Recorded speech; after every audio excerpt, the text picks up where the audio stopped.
Folks, we're back for the first ever edition of Majima's Khalid's Puro Time Capsule. Today we will be covering Nanae Takahashi. Let's freaking go. We'll be watching 3 matches. I'm joined by my 2 co-hosts. Well, Khalid will be the host right today. But anyways, off rip, Novi, your late addition to the show. Mm-hmm. How you doing, brother?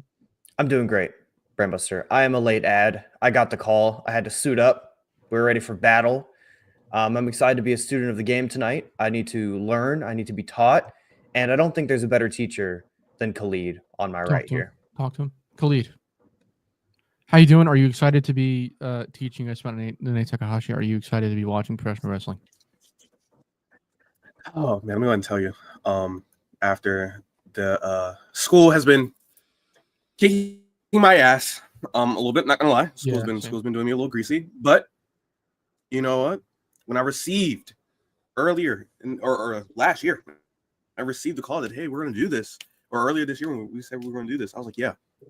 And now that I've typed up this fucking masterpiece of just facts, I am so happy. There's so many things I found out, and it's just oh my god, I cannot wait to share with the class. Let's fucking go, dude. Is there anything else that we need to talk about before? Well, besides the fact that the Eagles are beating the shit out of the Commanders. Horrible day in my life. But Art Irony is here. Novi finally learning truth out. True. This is true. Anybody's never die? Absolutely. Let's freaking go. All right, cool. Whenever you're ready. Oh, Novi, go ahead. Oh, baby. Oh, baby. The real.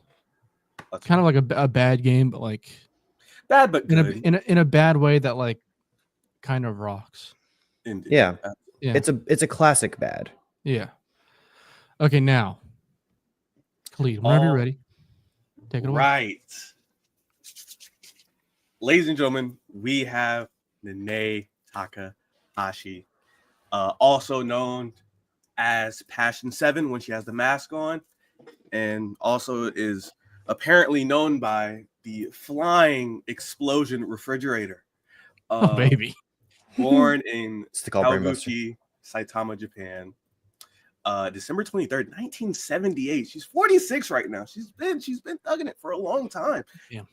She is retiring next year, I believe she said. I think it's May of this year. Is it? Damn. I think so. Oh. Or is that Micah? I know Michael's going this year, but I don't know. Man. You're the teacher. You're the professor. My bad. I didn't even bother to even like really look. Didn't even raise her hand, you fucking prick. Shut up. But yeah, she's been going for a while. She's definitely retiring either. If it's not this year, I think it's next year. It's May this year. Oh, it is? Okay. I was correct. Yeah, so but I mean that's why we're doing this. That's why we're doing this, because it's such a long career we're looking at here. We're talking about 1996 is when she started.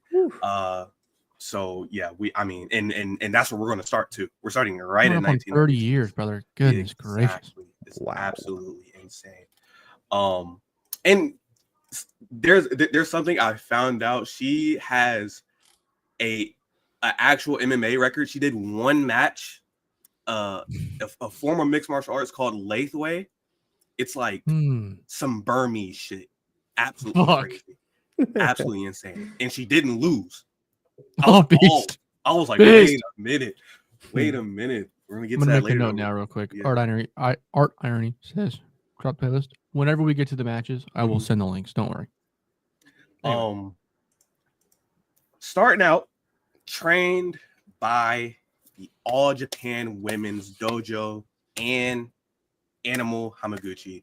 Now there's nowhere where it says like who's doing the training in the dojo, but it can only be assumed that it's the top wrestlers at that time. So I think All Japan Women's 1996, who's at the top, Toyota, obviously, Akira, I believe, probably. Yeah. Nakano, probably. Yeah. like those people who were doing the training, and then Animal Hamaguchi, which is like legendary teacher. Outside of Nanae, he trained Naito, he trained Shingo, he trained Shinjiro Otani, and he trained Kojima.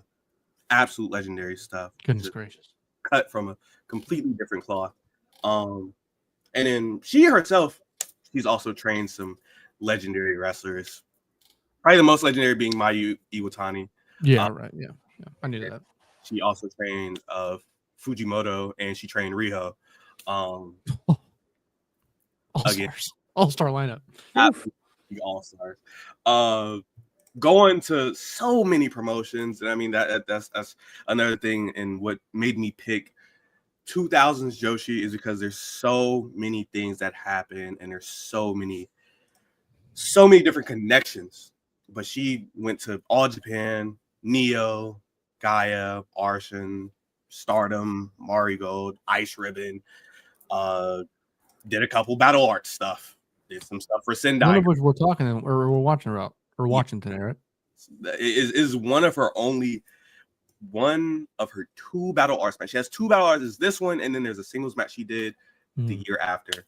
But yeah, like just absolutely insane. It's a lot more promotions she's did, but like those are the major ones that like most people know.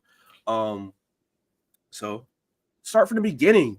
And they part of that All Japan Women's 1996 graduating class. All Japan was starting to. Oh, hold on.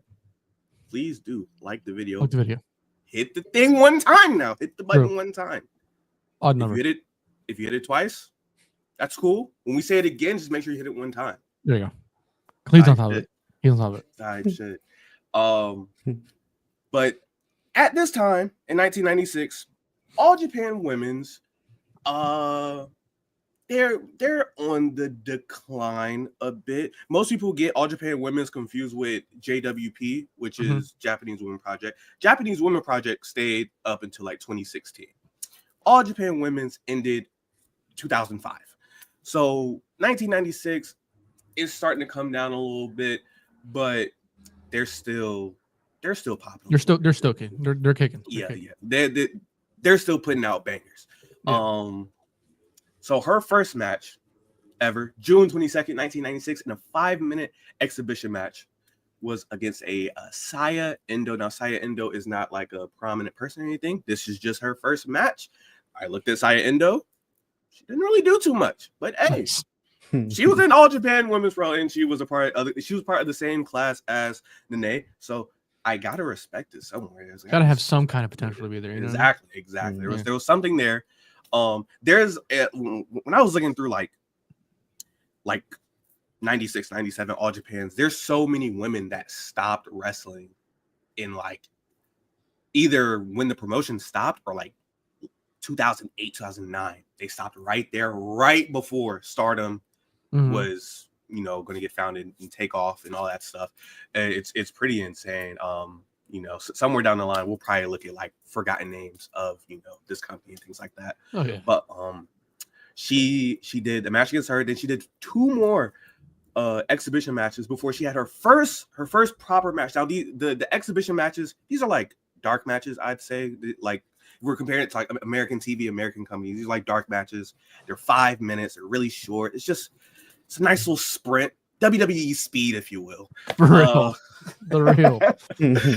But she had her first proper match against her training classmate in a debuting Momo Nakanishi. Now, if you know Nanae, you more than likely know Momo Nakanishi. They are, I mean, honestly, I'd say soulmates. I did the research. Momo retired in 2005. They've had 40 singles matches from 1996 till she retired. And not only that, but Momo's first match was Nanae, and her last match was against Nanae as well. Oh, that's just beautiful. That's a beautiful game. Absolutely. A beautiful game, brother. It's absolutely amazing. And their first match, 15-minute time limit draw. They were destined for greatness out the gate. They went out there, had themselves a nice little slammer. Moving on. that whole year, 1996, and all the way to August 28th, 1997, all it is her doing singles matches against the younger people in her class. I don't have the names, but it's Momo and it's everyone else that's in that graduating training class. Yeah.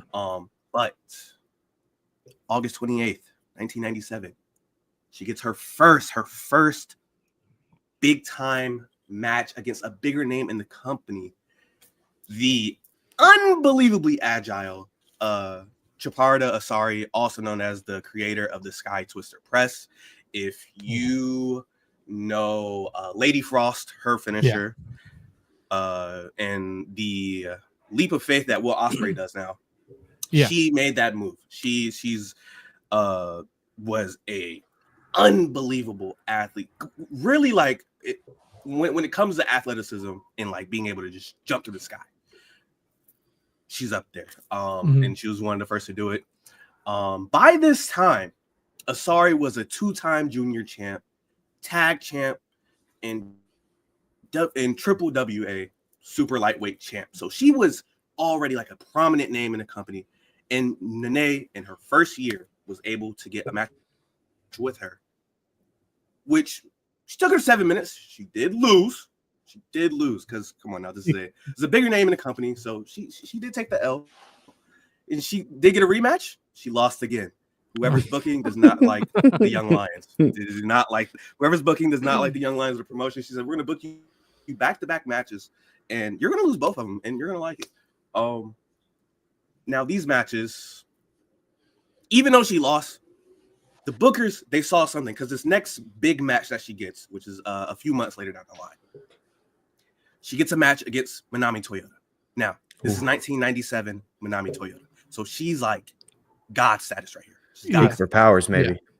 She's in I mean, at this time, I want to say she's already held the big red belt. The big red belt. I would imagine, but Manami has had that, so she's already been the face of like Joshi and things like that. And surprisingly, the match goes to a draw. A draw against Manami Toyota. And then on the same day, she also gets a match against Mima Shimoda. Just for the fuck of it. Just insane. Giving her 2 back-to-back just demons in the company. She did lose that match against Mima, but that night that she got those 2 matches, after that, she eventually was seen as a actual player in the company. Every single match she does for All Japan Women's for the rest of the time is involving big names for the rest, and then also Momo. Momo is like, she's there right behind Nene the entire time, and it's so crazy because when you look on Cage Match and you look at the matches, you're like, okay, Nene did this, Nene did that, did a tag match, it's with Momo. Then she has a match against Momo, and it's in like a tournament. It's just they're just always just going in front of one another for almost 10 years straight. It's absolutely so insane. So beautiful to see. And then at the end of 1997, we get to our first tournament for Nanae. It is a tag league tournament, and of course, she's going to tag with soulmate Momo. At this point, I remember in a year previous, Momo had just made her debut. Same thing for Nanae. Fast forward to the end of 1997, they've already fought each other in singles matches 16 times. Good already. That's wild. Absolutely insane. Like, just in that just makes you like realize on like why a lot of the older Joshi talent, if you go look at those matches, and they're so smooth with each other. This is why when you have people who came up in the same training dojo and now they're going through this rookie system together as well on the actual company, they're fighting each other 20 times within a year. And then they get to this big title match somewhere down the line and the shit just it's a chef's kiss. Yeah, I mean they've Chemistry worked on this shit for fucking is amazing every day for Every day. 2 years. You know, It's absolutely insane. It's absolutely insane. A person can only wish for a company to somehow get wrestlers that could have this type of chemistry. So, whenever a main title match comes up at a biggest show of the fucking year, that it's actually good and everyone's not leaving with a bad taste in their mouth. New Japan. true. Damn. Talk to him, young goat. But anyways, We're shooting on him. I think realistically the option there is just to not put Shota Umino in your main event, but neither here nor there, I guess. Just quick sidetrack. Hmm? The young lions that they have right now that are about to yeah. get shipped off, I know that some of them are juniors. There's one guy that's heavy. The guy that has the big birthmark is a heavyweight, but the other ones are juniors. Those guys are a nice group of wrestlers, and they are going to come back. Just don't send them to Rev Pro. Do not send them to TNA. You can't even send them to TNA. So just don't. True. One of them is gonna get fucking killed and go to Rev Pro. I swear to God. They won't go to Rev Pro. They'll go to like a shittier English indie. Progress. Yeah, they'll go to Progress. Please. Oh. Anyways, back to Nanae. During this tag league, I got confused a little bit because she started tag league with Momo, but then she got replaced for some reason. Don't know why. She got replaced. I did some research. She didn't get injured or nothing like that. She just got replaced for excursion to Zona 23. Is this not good? I don't know who the fuck is Zona. What is Zona 23? Give me a second. 23. I'm scared. What is that? That sounds. It sounds pretty. Is stinky. it even more of a fucked up indie? I would assume. Oh wait, is it? No, it's a Mexican like. Okay. Yeah. Okay. Never mind. My bad. Zona 23. I mean, depending on who they're booking. The logo looks very familiar. Oh, I've seen this logo before. Yeah. What's They do a bunch of merch with this. They wrestle in I've probably seen clips. The pictures are fucking insane. It's like it looks definitely more like a deathmatch version. So I think I've seen. Makes I'm a lot of sense. pretty sure I've seen clips. Anyways. Yeah, Demas wrestles here a lot. So yeah. Yeah. Oh Jesus. Your guy. So we get to 1998. The Junior Grand Prix. Now, I am astonished by their singles tournament format. So they have, just like almost every Japanese promotion to ever exist, they have a round robin tournament for, a number one contender for the main title. But this one is a little interesting. So they have their juniors and their mains. They start at the same time. So imagine if the G1 and the best of the Super Juniors started at the same time. But whoever won the best of the Super Juniors would get a semifinal spot in the G1. Absolutely insane tournament format. It's basically a way for a junior to compete with heavyweights. It is the only way you would see it. That's a really fucking good idea too. It's when I seen it, I was like, wow, like that is absolutely amazing. The only difference with All Japan Women's is that they're juniors. They consider their rookies to be juniors instead of just someone being small. So it's really a rookie. Oh, that makes more sense then. Okay. It's a rookie getting mixed up with the vets in a semifinal spot. Yeah, they should. If anything, they should do that for like New Japan Cup. Yeah. If not the G1, then it should be New Japan Cup. So you're saying the winner of this Juniors Cup goes into the big boys. Okay, well that makes total sense. That's cool. I like that. And it's like both of the tournaments are running simultaneously. They're running at the same time. They're running on the same cards. It's just that the junior one is going to end on that night before, and then they're going to go into that semifinals match with whoever is the big dog in the semifinals. And if they win, then they get a finals match against. In this instance, the finals match was Manami Toyota. So you can imagine just some young person on their Grand Prix, their biggest tournament. Absolutely insane. It would do crazy for their career. Yeah. Seems like it's a big cosign. It's like this is who we're going with. Yeah, you were to win that. Exactly. Yeah, absolutely. Yes, that's exactly what it was. But during this tournament, well, first off, she finished 5-3-1. She was 1 point off of making it into the tiebreaker for the semifinal. There was a 3-way tie, and there was ooh,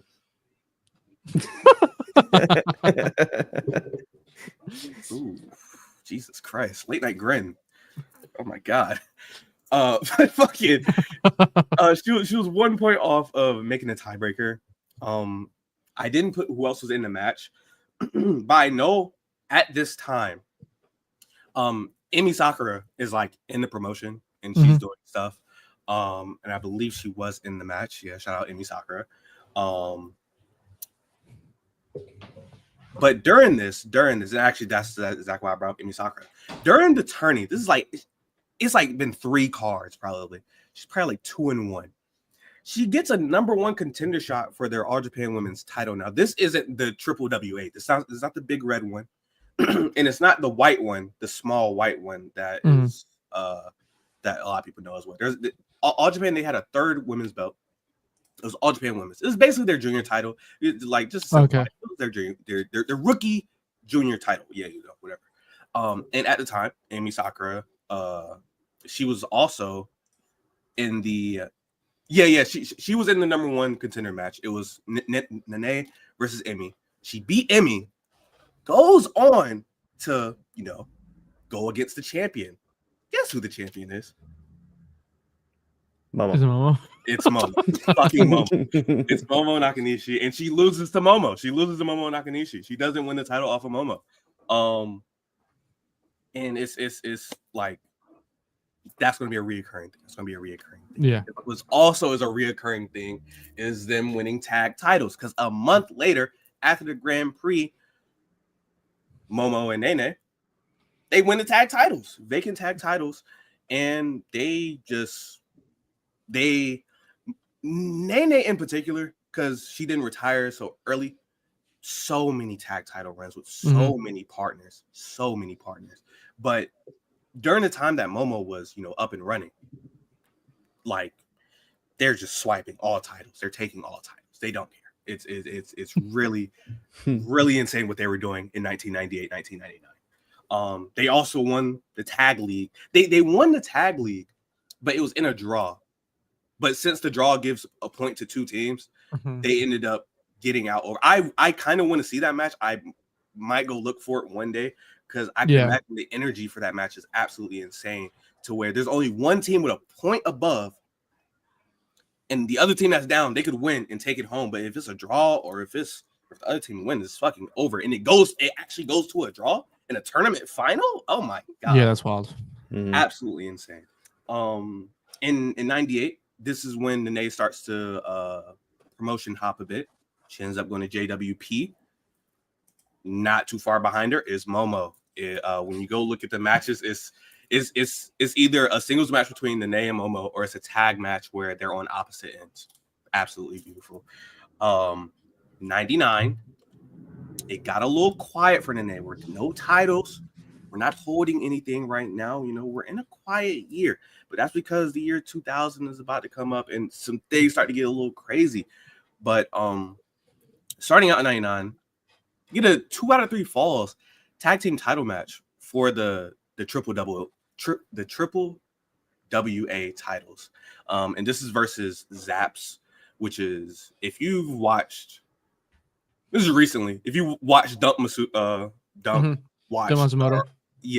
The person that comes with Dump, Zap, there was another person named Zap, and they were a tag team. They were like, I don't know if they were heels at this time. I don't think they were heels at this time, but they were holding the titles at this point.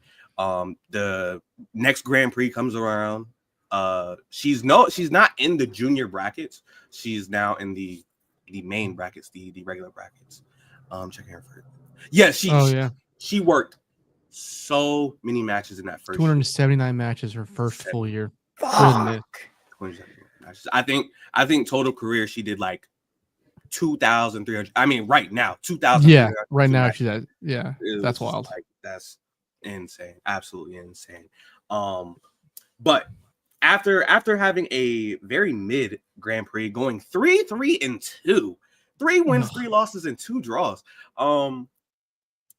LCO pulls up to town. Now, LCO, also known as La Cachorres Orientales, which is Etsuka Mita and Mima Shimoda. It's like one of the best Joshi tag team like ever. They're dominant, and of course,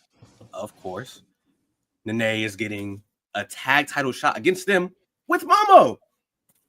And I don't think they win that match. They did not win that match because it's you have these 2 younger girls, and you have LCO, which are just dominant tag team. And then we get to 2000. Now this is the year where we get our first match, but there's some things that happen before the first match. Nanae gets her first singles title in her career. She gets that junior All Japan Women's Championship. She won it in a 1-night 4-women tournament. Which was I was like, wow, like that's fire. That's fire. Yeah. Like, love 1-night tournament, 1-night elimination. Like by the end of the night, someone's leaving with the title type ordeal. It's glorious. Absolutely nice. In her first single title reign, she gets a 200-day reign. 200 days. Goodness. Not bad at all. Pretty substantial, yeah. Goddamn. Rookies fuck with her. They fuck with passion. In between this, in July, Momo and Nene, they run it back with LCO. They get those triple WA tag titles off of LCO. And at this time, LCO, they're 5-time tag team champs. 2 times with the triple WA, 1 time with the UWA, 1 time with the JWP, and then 1 time with their All Japan Juniors tag titles. They hold those titles all the way from July to September. So it's like a nice little 60-something day reign. And then we get to our first match, which is on the playlist. Folks, I will put the playlist, or I'll put the first video in the chat so y'all can get that. Novi, I don't know if you have it, but I'll put it in the private chat just in case. Please. I think you should. So yeah, I'll give everybody a couple minutes to get that sorted out. Until then, the fucking Eagles are going to the fucking Super Bowl. Fuck! I hate it here. I'll use this moment to say, folks, if you're enjoying this nice broadcast, like the video. If you already did it the first time, you don't have to do it. If you want to be super interactive, you can do it now. But then when I say it a third time, do it again. Additionally, I looked. Nanae Takahashi has worked 2,302 matches throughout her career. Goodness. She's still got 4 months left. So she's already got 5 on this year currently. Modest King, you're correct. Fuck the Eagles. Fuck the Eagles. The only hope we have are the Chiefs and the Bills. Let's go Bills. Yeah. Fuck the Chiefs. Yeah. I'm sad, dude. It's rather unfortunate for you. You really didn't have a winner here, but the Eagles are like your ultimate loss. No, I was like, yeah, they're my ultimate loss. I was fully in on the Commanders winning. I was like, I rationalized it for myself. I was like, I'm okay with this. Yeah. Jane Daniels is fucking awesome. He does rule. This is true. I like Dan Quinn a lot. So Oracle has been crashing out on the timeline for the past little bit hold here. on. Give me a second, folks. I have to go check this out. Once I'm done with this, we will start the video. Give me a quick second. Oof. This match got some distance on it. Better be some real shit. It's a steel cage death match. Oh baby. Oh yeah. Oh baby. Oracle said, and I quote, "Fuck the Eagles, fuck them to hell. The most bitch ass team and bitch ass fan base in the history of the league." Retweet. All right, folks, I'm hitting play in 5, 4, 3, 2, 1, go. Are you hearing this break beat going on for the intro? I did actually like just a couple weeks ago, and I went on like a binge of her work in like the early 2000s. She rocks. Who Sick now? ass finisher move. Momo Nakanishi. Okay. Incredible cut out finishing for a move, dude. Oh my bad. Hopefully you can point it out here. I've never seen any of these people except, of course, for Nanae Takahashi. I've never seen Right. anybody else work. So I've seen Mima Shimoda. I've seen Nanae and Momo Nakanishi. That's it. If you've watched the Suri shows, you've seen Ito. Ito's the lady with the lazy eye, but this is her like when she's like. I'm not gonna lie. That doesn't give me any. She's. Oh, I yes, mean, I have. Yes. yeah, She yeah, wrestled. yeah. She wrestled in the last show. Yeah. Okay. Yeah. My bad. I have seen her then. Yeah. I don't think I've seen any of her like earlier work though. Then this is an awesome fucking entrance. Mhm. Oh my god. Yeah, this rules, dude. Dude, the gear here too. Yes. Yeah, Joshi Gears. Joshi Gear's always been sick. Super Yeah. sick. It's always so like, what's the word? Intricate. So Yeah, intricate. that's There's a good always so word. many, like nice details. Do they always do this? They have their own. They have colored chairs I mean, matching their Beast. gear. Shades for of this occasion. Toriano at New Japan Pro Wrestling Lone Star Shootout against Joey Janela. That's a crazy cut. That's crazy. Crowd started chanting "Red Chair." Sad times. Where is he? At least they weren't chanting Raw on Netflix. You know what I mean? Yeah, Fucking losers. I couldn't imagine anyone doing that. That'd be pretty cringe. Apparently, this might have just been an LCO. Oh my bad, an LCO centric thing. Maybe. That's pretty cool. Modest King, you're just like me. I've seen most of these ladies, but I think generally the most wrestling fans could watch more Joshi. Here's the thing I'll compare like Joshi to.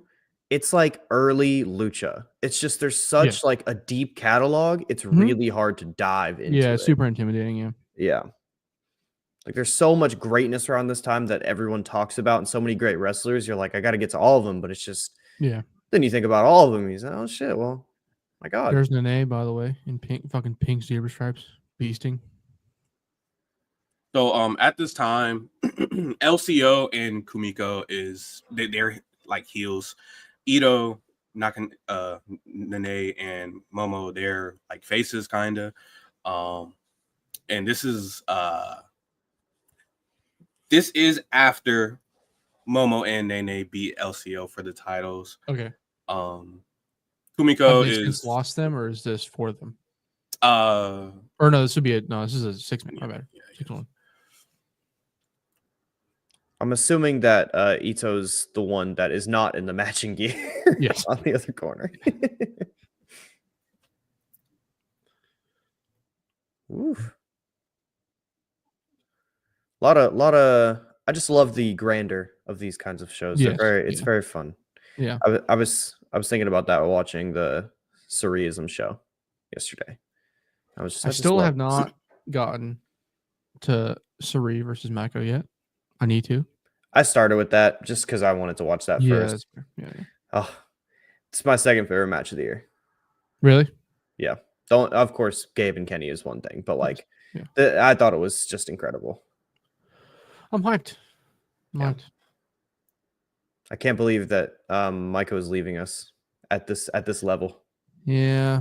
Damn. So Maiko and Nanae, same month. We're losing both of them. Yeah. And then later in the year, we're losing Tanahashi and John Cena. Fuck. We're losing recipes. We're losing the founders. This is probably good to bring up. Art Irony in the comments there. Would you like to Art Irony says. So also, if I can recall, the rules are that your whole team has to escape the cage to win the match. Okay. Thank you. It's important for the whole team. Oh, hell yeah. Sick jump start. Just fucking chair shot to the head. So I'm not sure if you would know this, teacher. Why are these extra 2 involved in this match?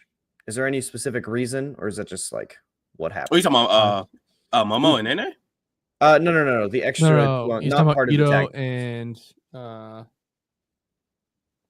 Mita? Mikawa, maybe? I don't know. I don't know the names. I think it's Mikao. Yes. Like it's yes. Momo and Nanae versus LCO. Okay. Oh yeah. The other two Oh, that aren't in either text. Oh, so like honestly, like this is just like a way for people to get, because they have their own beef. Ito and Kumiko, they have their own beef, and then LCO and Momo and Nene. Okay, that makes sense. So they were like, and they're like, since these three are faces, these three are heels. Right. Put them in the steel cage. Yeah. Let them hash it out. Two birds, one stone situation. CMFTR House of Black situation. Yeah. Exactly. Off the rip, dude. This fucking action is awesome. There's been multiple chair shots. I think I saw a pile driver onto a chair. So beast. One thing I'm obsessed with, because a lot of like modern Joshi crowds, they do kind of have like a stigma around them. These crowds are quiet. they're just quiet. These crowds are never like that. Like any match that I've seen, because I've seen a lot of the bigger ones. Oh my god, already. Sorry. Holy fuck. Oh god, bro, she is gushing. The real. But yeah, you hear the crowd. It's so they're so into it. Yo, she is fucking. Holy shit! Oh. I should go ahead and preface and say Nanae is a amazing bleeder. She is amazing. Okay. I mean, a lot of Joshi talent are, but like she's up there. She's up there. She's definitely up there. Art Arnie says, bro, LCO hit the absolute most diabolical weapon shots. Oh, motherfuckers. Like, watch almost any random LCO match, and you'll see the most CT-inducing spots. It seems to be that way. They started off the match with just two unpredicted chair shots. Beast. Oh, look at the use of the cage here. Oh, my. Fantastic. The real. The old cage matches are all about. Shades of CM Punk and Drew McIntyre. Talk to him. Respirous match of the year. That is true. I mean, it's always like Minus King says, I noticed that current Joshi scene, you don't get blood as much. That is true. It's always like a big moment when it happens. Like Suri last year, Micah in the Tora match, right? Am I wrong? Yeah. Mm-hmm. It seems that like that's a real thing across all of Puro. Am I like incorrect in saying that? There's just less blood in general in Japan.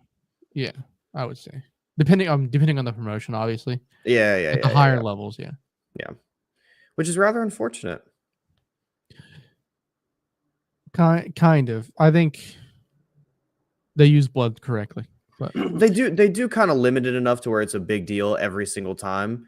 Yeah, this is like one or two more in there. Full blown car crash of a match. Like there's so much happening at every angle. Could look anywhere. They specifically with, I mean, because Stardom is probably the main Joshi promotion that lets their wrestlers bleed. Oh, look at that transition. Oh my god. A lot of the very personal feuds, most of them being with like Julia. Like if you go look at Julia and Tam, their press conference before their match where Julia fucked up Tam like really bad. Like bleeding in a press conference. Right? Yeah, that rocks. That's so real. I'm not even a huge fan, but that was like respect. Respect, brother. Oh, this is kind of insane. Everyone's just grabbing holds, like this rules. Just tearing limbs apart. Nanae's getting her fucking ass kicked for a minute there. Rodiner says, for a long time, too, King's Road era, All Japan, and then Noah under Misawa supposedly banned dudes from ever blading, so usually any blood you saw was hard way. I mean, it makes it better that way, but also limiting blading in any way, I think is kind of lame. Mm-hmm. Especially using blood packets. Braun Strowman, you fucking loser. Yeah. Sorry. Fuck blood packets. Bro, I'm so sorry, but I just... Stop talking to me about the Eagles. I'm gonna put my other rage-inducing shit over on my TV. That's also true. Yeah, blood on random tour shows doesn't work. That's of course. Of course it doesn't. Yeah. One day, I would love to see Okada grab it just one good time. Not happening. I know it won't ever happen. I'm very aware of this, but I can still dream, right? Can't I still dream? I guess. Come on, man. Don't I'm not kill my stopping you. dreams. Don't kill a man's dreams. Oh, Ooh. hell yeah. I mean, they are actually hitting each other, but I'm glad the camera angles aren't just like shitting all over them like a lot of those. I'm liking this shows. overview. This like Oh my this gosh. overview shot that they have in the corner. That was Mhm. insane. If AEW Oh my intends God. to keep the Jesus Christ, if AEW intends to keep the scaffolding around the ring, they absolutely need to implement some cameras onto those things, like 1000%. I think that was a one show only situation. It needs to be all of them. Oh, There was, I can't remember what it was on the pre-show, and I was talking like, that looks cool. I really like that. And Caden was like, it impacts viewing of like some of the fans. I said, why the fuck would I care? I said, well, fuck the fans. It looks cool. I'm not there. Yeah, Let's I don't do give it a every fuck, time. dude. I'm not. I'm not in the crowd. Because look at like it gives you so many more options. The lighting is so good here too because of it. Yeah, true. It's glorious. Seems like they don't really want to escape the cage. I wonder why, guys. Because they're heels and they're trying to beat the fuck out of the baby faces, maybe. Oh, big Dude, German. Goodness. You are freaking kidding. Oh my god, another one. Oh. Oh my god. There they go. Now they're on. Now they're All right, here we go. Look at this view. Look at this shot. Oh my god. Oh, That dude. bump Momo just took. Goddamn. Dude, they're all just whacking. Just fucking crashed her. Oh my god. You don't even have to see it. You can hear those fucking chairs. Like, oh my god. These motherfuckers in their colored chairs just keep whacking it. Come These on, man. pretty ass chairs just absolutely just fucking whack it away. Dude, great punch there. My they're giving these poor girls fucking CT with a pink chair. What the hell's going on here? The throat slit. Oh, what a beast. I believe that's Mima Shimoda. Ooh, Oh! What the hell was that? Making shit on the fly. True. Just having fun. For real. Oh. Momo bleeding as well. It's so chaotic. I can't tell who's bleeding and who isn't. I think it's only Momo Nanae and Nanae Momo right now. Are definitely gushing. It's gonna do a Jesus Look at Christ, dude. And they're just like, those bumps have happened a couple times throughout this match, and they're just like, oh, it's just a thing that happens actually. It's just a thing that ring ain't soft either. I don't know if you know about the I've heard tales. I've heard tales. Yeah. You can hear it, like you can see it as well. Oh my the God. ring has no give. The drama here, folks. Oh. God.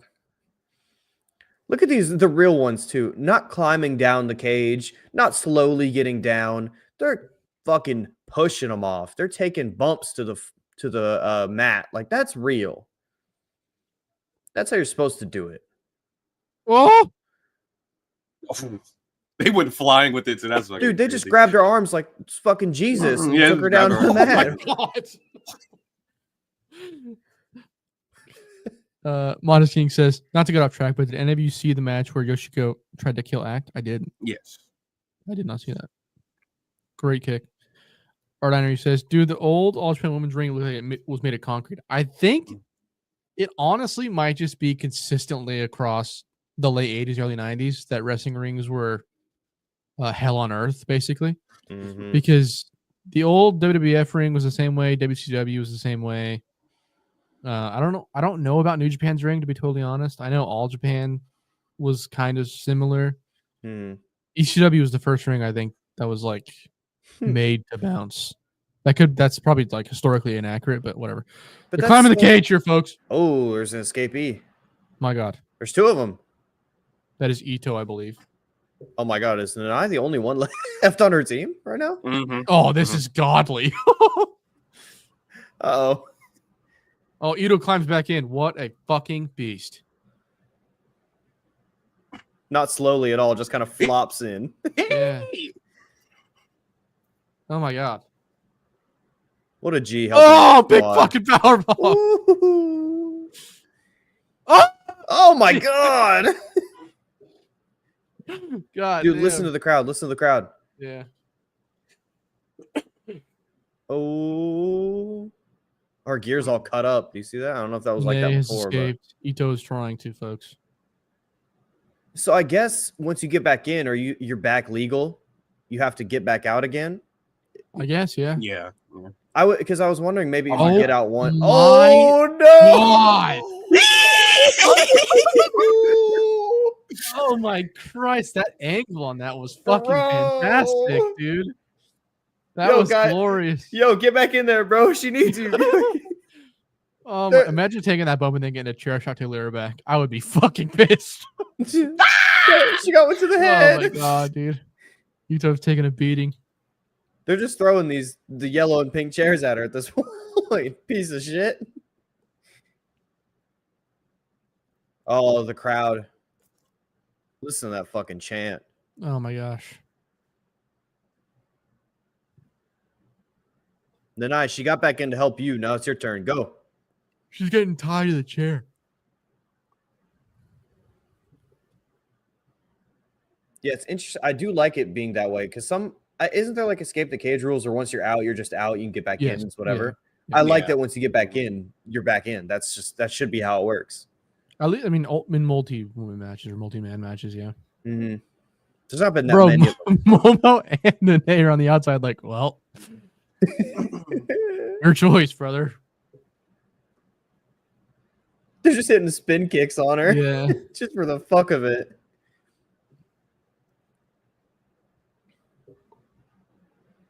It's good, like realistic heel work too, because like they could just climb out, but they're assholes. Yeah, they want to beat some ass. exactly. They got an opportunity.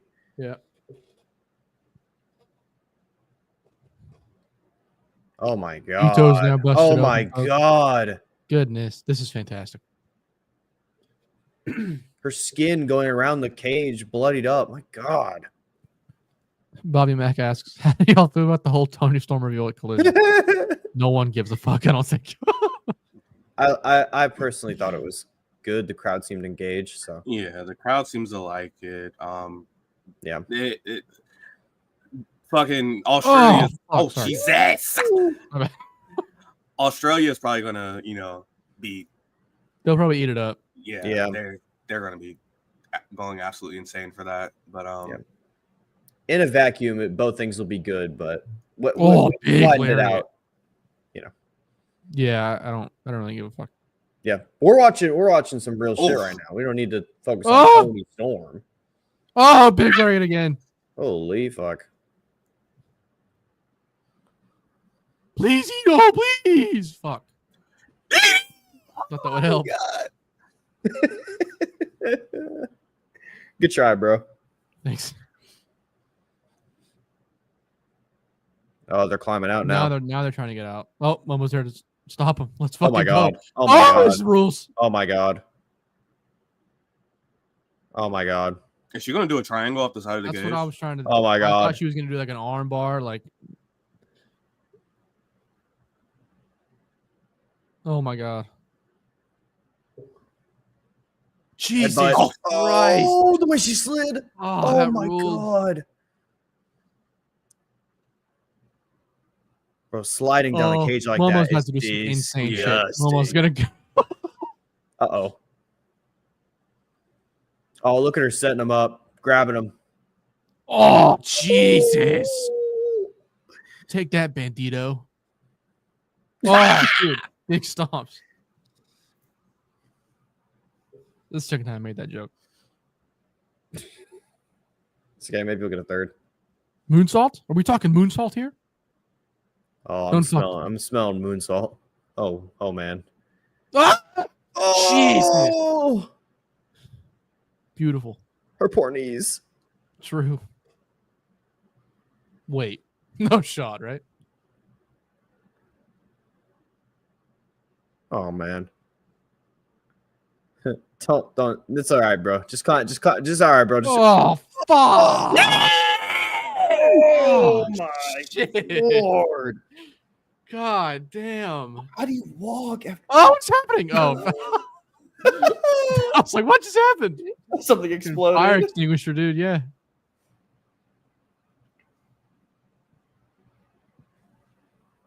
Goodness. Art irony. Y'all need to watch LCO versus Tomoko Watanabe and Kari Ito from Kowalski Cage Violence Legend. Kowalski, it's Kawasaki, Cage Violence. Oh, I Legend. read it wrong. My bad. This I read it is like all up voters. to Khalid. So whatever Khalid wants to watch, perhaps we'll get to it. You never know. It could be an LCO. Puro Yeah, Time I was Capsule. gonna say it'll probably end up being on the LCO Yeah. capsule. There's many capsules moving forward, folks. True. Many lessons for us to learn. I think we're learning a great lesson here about keeping our bodies safe. Don't True. jump off of cages. That's bad for knees. Nobody thinks AGW is wrestling in Poland.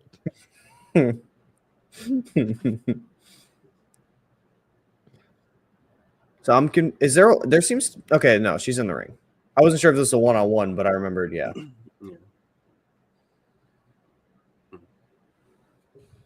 Ito's still getting fucking double teams. Oh, fuck yeah. Oh. Just in case anyone has forgotten, because I did go on Twitter and talk about this one time, but the person who just did that DVD, that is Atsuko Mita, that is the creator of the DVD. Right. And that's really? why that shit looks picture perfect every time. Yeah. And it's beautiful. Yeah. I did think it looked particularly like beautiful. So that's interesting. She's perfected the form. Yeah. That's the case for a lot of moves. AJW being like a lot of people being like founding it from there. Yeah. Launchpad Fulton asks, what match is this? I'll put it in the chat for you, brother. Good news. We have a playlist. True. We do. If you guys want to go to the Grass Podcast YouTube channel, it'll have all the matches. But I will still, the playlist section will have all the matches, but I'll still put them in the chat for you. Who's this in the ring again? In the purple? That's Kumiko. Got it. She's like, I'm pretty sure she like actually did MMA stuff for a minute. Because these axe kicks she's throwing are like very, very nasty. Yeah. Yeah, so it seems we've now gotten the one-on-one. The extra components outside of the tag teams are now facing off. Gotta do that. Oh. These kicks, bro. Oh my god. She's coming down on her like a bag of rocks with her foot. Oh, let's fucking go. Big lariat. Bro, Ito was so fucking fire. You like her lariats are like, they don't come from the side, they come from like top down, bro. They're so sick. They're so sick. Fucking clubs them like crazy. Yeah, dude. Oh my god.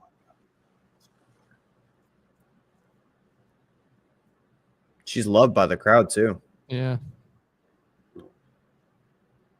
And she has been bleeding this entire match. Respect. Goodness. Lost a lot. Not to bring up the blood package again, but I'm gonna do it. This is a good example of like, bro, real blood it looks so much better, bro. Yeah. Why are we putting fucking spaghetti sauce on her face? Come the fuck on. Grow up. It's pro wrestling. True. Momo climbs that cage so fucking dude, fast. like a fucking freak. Goodness. She's gonna do the let's go. Oh. Jesus. Oh yeah. my god. You had all the chances in the world to climb out. She said, fuck that. Dude.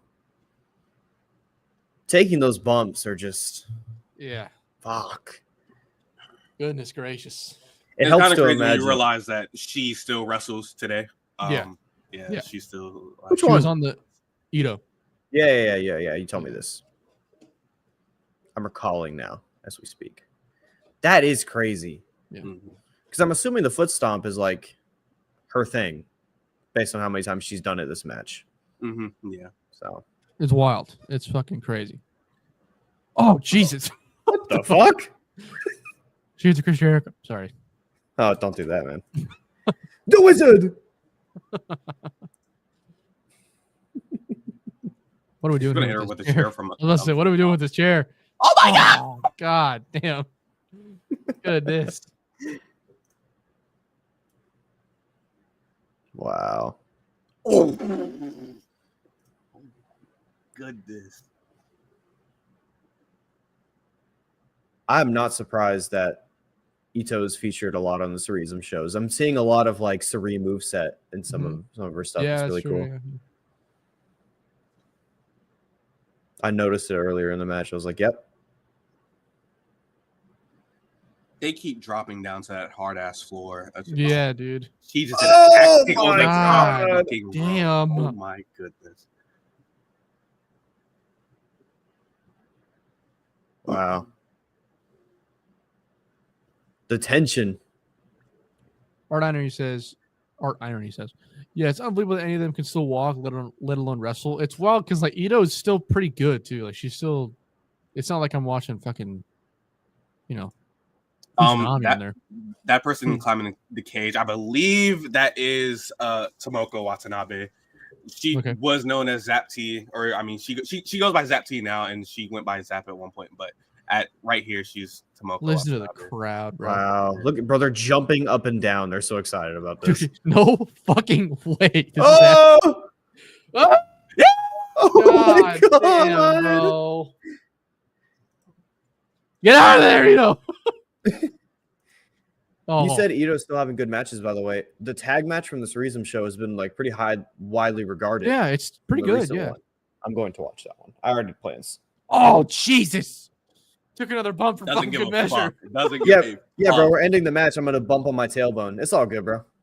It's chill. Oh, look at Momo. What a beast. Bro, look at the crowd. Oh, goodness. Pumping fists. That was beautiful. Wow. The match only has 8,000 views. That is crazy. It's far too little views. Man. Hell of a The music as well. Mm-hmm. Yeah. Sorry to say, but it used to be better. I hope you guys know that. And don't you fucking forget it. Dude, look at Ito right now. She is still bleeding. Oh my God. Look at the mat as well. Covered. Bro, it used to be better. The mats.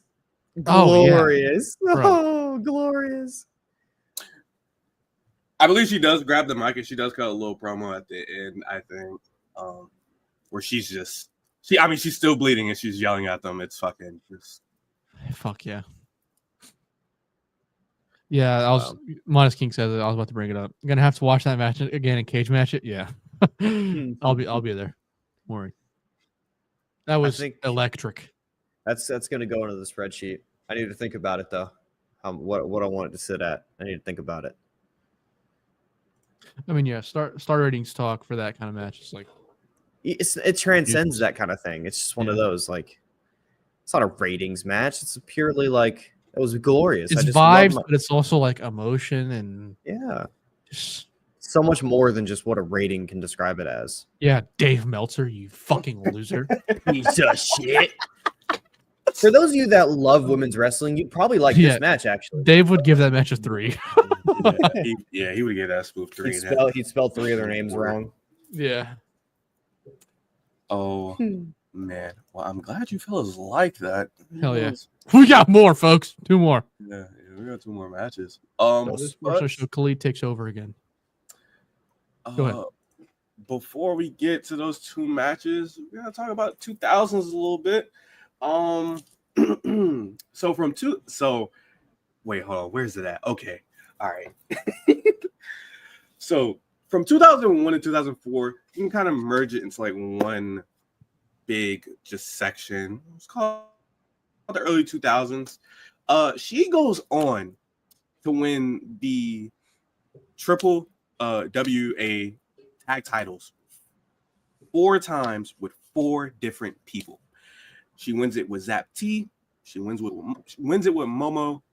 Wins it with Etsuko and then wins it with Ayako Hamada. Ayako Hamada. A lot of people have been tweeting about Ayako Hamada like recently. She's a dog. She's a hound. And we will be talking about her eventually as well. Professor, and then also, I have a question, Professor. Uh-huh. Is there any reason why there's so many tag teams, or is that just how it was done back then?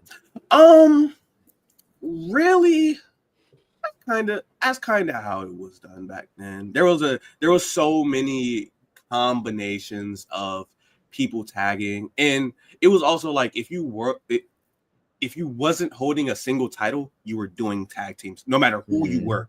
So like, almost like that's how it should work now. Yeah, like almost. It's basically you have your title holders, and then you have their contenders. Which is usually like 1 to 2 people, sometimes 3, until like tournament season comes around, which is like Grand Prix. But everyone else is doing tag team stuff, like in like 99 and like the early 2000s, like right before All Japan goes away. Manami Toyota is tagging with Emi Sakura. Wow. Just for the fuck of it, Yeah. Just for the vibes. But yeah, she finally wins the Big Red in this time frame from 2001 to 2004. She finally wins the Big Red, the triple WA title. And then we have some tournament wins as well. She wins the All Japan. They used to have this tournament. It's called the New Year One Day Tag Tournament. It is basically, again, another 1-day card where it is 6 teams and they all hash it out, and whoever gets there at the end, they're the winner. They're winning the tournament, and she won the tournament with Momo Nakanishi. And then she also, she's and honestly at this point, because that was the beginning of 2002, so like 3 years after this, Momo retires, so she's getting everything out the way. She's getting everything out the way. So she also wins the 2000 Grand Prix, like the entire tournament. She wins in 2002, and then she goes to the 2003 Tag League with Ayako Hamada, wins that. She fought in 12 different promotions in this time frame from 2001 to 2004. A lot of them are like defunct now. Let me just get a refresher on what they were. You obviously had All Japan's Neo, you had Gaia, there was Major Girls, JWP. There was a promotion called M Style. There was some indie stuff going on. You also had this promotion called JD Star, which we won't get into right now, but later down the line that becomes like a more prominent promotion for Nanae. And she even had a New Japan match in here. I wish this shit was on New Japan World, because this card, this was a Young Lions card, and on this card, Hiroki Goto, Young Lion. This is against Nanae. No. I was like, well, hold on. Whoa. No. This was You heard yourself now, son. Come on. She was just on this card with a bunch of other Young Lion like matches. Like Nakajima's on this card, Taguchi's on this card, Yujiro Takahashi's on this card, Ibushi's on this card. This is Sex. This is a super rare pull. Whenever they put it up there, I will be watching it though. What happened? Oh, okay. So she went. Oh, this is so fucked up. Oh my god, this is so fucked up. So, 2004, she won the Big Red title at the end of the year. She had won the Big Red title at the end of the title. It was like December 2004. 17 days after she holds the title, she gets injured. So she has to vacate the title. She vacates the title at the beginning of 2005. January 2005, she vacates the title. Mm-hmm. Right here is where Momo decides to retire. So Momo has her retirement show. I believe it was January 7th, I want to say. Yeah, January 7th. Correct. She has a retirement show. They have a 25-minute match. Nanae wins. Momo goes out. The blaze of glory. Now, Nanae worked that match injured. She worked that match injured, and judging by judging by the amount of time she was out, it was a nasty or not a nasty injury, but it was a hefty injury because she was gone basically the entire year of 2005. She didn't do anything in 2005. But here's where things get fucked up. So your best friend, your soulmate, basically your wrestling soulmate, has just retired in 2005 at the beginning. So you decide, okay, it's time to take a break to heal this injury. You go away for the entire year. In the middle of you being gone from your home promotion, the promotion ends. It's over. It's done. Yeah, that's wild. All Japan Women's ended in, like, I believe the summer of that year. Man. So she comes back, no home promotion. So now she's a freelancer. She comes back and she's a freelancer. And it's right at the end of the year. So like that's 2005 wrap. 2005 is Momo retires, All Japan Women's gone, and then she comes back freelancer. And then we get into 2006, where this is where she is mainly in this JD Star promotion. Now, this JD Star promotion, I don't know anything about it, but I know it was kind of a refuge for a lot of people at that time who had lost their jobs, All Japan Women's. It was either the way it went, it was either you got picked up by JWP or you started freelancing. So for a lot of or you went to just start your own promotion, because a lot of women went to go start their own promotions, and some of them failed, some of them were successful. This JD Star promotion, though, it was started by Jaguar Yokota, but she ended up handing over the ownership, like, was it 1998? Yeah. So the two other people who end up owning the promotion don't know who they are. They're not wrestlers. I don't care. But yeah, she ends up staying here for a while. She's working for this promotion, or actually for like it's actually not for a while, but she stays with this promotion for the rest of its lifetime, because the promotion ends in the next year, which is like super unfortunate. Going from one home to another, it's just completely sad. Now, in this year 2006, she wins the big red belt again, but she wins it in a retirement match, and the person that was retiring is Kumiko, aka the lady who's throwing the axe kicks in steel cage match. Right. Yeah. She wins the title off of her and retires Kumiko. Two birds, one stone.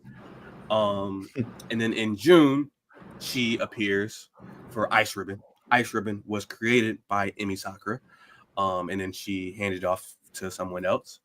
And then in July, she appears in 01. So now she's doing JD, she's doing 01, she's doing Ice Ribbon, she's doing Oz Academy as well. There's some other smaller promotions she's doing. But she's like everywhere right now. She's really like doing a Suri type of run. She's doing everything right now. Now here's where shit gets actually, hold on. For the people who don't know what 01 is, 01 is a promotion created by none other than, the god himself, Shinya Hashimoto, RIP. It still goes on today, but it is currently ran by Shinjiro Otani. Yeah. Absolutely. Rest up, big dog. Yeah. Rest up, big hash. Absolute just. Well, him and Otani. Oh, yeah. Otani's alive, but I mean, you get my point. Yeah, fucking.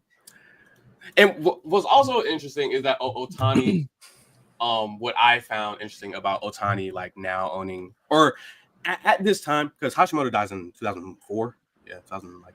Yeah. 2004. So by this time, Otani has picked up the reins, and Otani being also a trainee of Animal, and Nanae being a trainee of Animal. So it was like they got that linked up, they got that going. I found that like very interesting.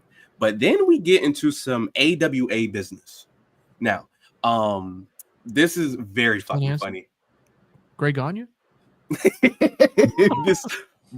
This is, when I read this, I like almost shed a tear of laughter, because this is so funny. So AWA, American Wrestling Association. This is like a prehistoric like wrestling company. We're talking 1930s. Like that's when they started, 1930s. Yeah. But the promotion ended in 1991. Now follow me now. We are currently in the year 2006. So if you go look at Nanae's cage match, you will see that she has won the AWA World Women title like 3 times, and then she's won the Japan title once. Let me tell you what happened. So AWA ends in 1991. WWE buys it in 2003. So yeah, at that point, the AWA name is dead. All right. Just to the outside wrestling world, the AWA name is dead. All right. Some fraud who used to work for AWA and like not even like a wrestler. He was just an employee, just a guy. Beast. He says, you know what? We're back, AWA. We're back, AWA 2006. You said who bought it? Who the fuck cares? And it's so funny because the promotion didn't even get immediately shut down because I guess WWE they didn't pick up on it in time. The promotion had like a year, a year or two of life. It is so fucking hilarious because in this year or two of life, Nanae ends up getting like 3 more world title wins. So like she basically she pulled like a ninja to mixer ordeal where she got fucking she's out there just in space. They offer her this contract. They're like, yo, we're gonna give you the world title. They gave her the world title 3 times in 1 year, and then they gave her they made a AWA Japan world title. She got that as well. So just that rocks. Fed her stats, and then they ended. They got sued like 2007, 2008. They got sued, which was fucking and so like also they were using the lineage of the original AWA title. Yeah, this is absolutely crazy because bro, what? She doesn't even defend it on any of their shows. No, she doesn't defend it. She doesn't defend it at like at their shows. Like no. There's a 1 day reign where she loses it in Inoki Dojo burning bridges. Beast in that promotion. Did they run shows like under the AWA name, like, or did they have belts under the AWA name and a promotion? They had. But it was like a situation where it's like Mr. Beast's Burgers, where they were selling the burgers from another restaurant. As so far, on, like, as far as I know, they were running names or running events under the AWA name at first, American Wrestling Association, and then they changed it in 2007 or 2008. They changed it to like Wrestling Superstars Live or some shit. But for like that first year, yeah, it was flat out just a like, this is AWA. Like, this is AWA. It's just hilarious. It's just hilarious. I mean, that rules. That's unbelievable. So 2007 comes around. The title, the AWA title, it gets retired because because again, it's using the original title lineage, and the original title is from like 1980, and it's a bunch of American women, and in that list of American women is Sherry Martel. And if you following the timeline, Sherry dies in 2007. She dies, and she had the title 4 times, and they were like, yeah, we're just gonna retire the title. I'm not gonna lie, we're gonna retire the title. Title exactly. Yeah. It was. Yeah. All right, says, love this Wikipedia text. Title vacated on May 14th, 2007 due to controversies in Takahashi's match against Amazing Kong. At this time in like 2000, like 2007, 2008, this is when we start to see like Nanae's opponents. It starts to go away from, All Japan Women dojo girls and people who are homegrown All Japan women's. We start getting like people from the States, start getting, other people that are just out there, like in general, Europe and whatever, like Amazing Kong, for example. Right. And she's and this is also where she starts doing zero, and that's why she started beating more people, because 0-1 is like 0-1. it was like it's so weird because it was such an odd combination of talent. Like yes, yeah, it was such a it's odd. you'll see if you go through 0-1's like cage match, there's some like extremely unorthodox matches. I remember specifically there was one that I spent like 2 hours trying to find it. It was Jun Kasai versus Loki, and I was like, well, hold the fuck on. What are you talking about here? Like, 0-1 changed their logo. Yes. I didn't know that until just now. Yeah, isn't Tanaka their champion? Masato Tanaka? I can see right now. I know Go Shiozaki still has that one championship belt. Yeah. Go Shiozaki is our world heavyweight champion. There's not a champion under the name of Masato Tanaka. However, Aja Kong is the Blast Queen champion for 555 days. I'm so late. Tanaka held the belt last in 2023. Goodness fucking gracious. Because Saito and Shiozaki had that long ass match. Yeah. That's my bad. But yeah, she's like mainly in 0-1 at this point. She does some JD stuff. She does start her own promotion. I forgot to mention. She starts her own promotion. It's called Pro Wrestling Sun. It only has a 3-year run. And in that, like, obviously it was a Joshi promotion. Too crazy went on there. She did bring some people in. Actually, this is where she was defending her AWA title. She was defending it in her own promotion, which was incredible. Interesting, sick. We're defending fraud title in my own promotion, and who's gonna fucking stop me? No, I wonder why it failed. Shout out Nanae. I looked. I couldn't see anything on it. They had changed their name after like a year, and then it just went under. I'm gonna assume it's because Nanae started working for a different promotion, and she ended up being like really active in Neo and Ice Ribbon. So I have the name that they changed. It was Pro Wrestling Sun for looks to be a year, almost exactly. They then changed it to Chick Fights Sun for 2 years. Yeah, don't love the name change, unfortunately. Chick Fights, wow. Fucking just I don't like I said before, a lot of people were starting promotions, and some of them they were coming out successful. A lot of them they were flopping.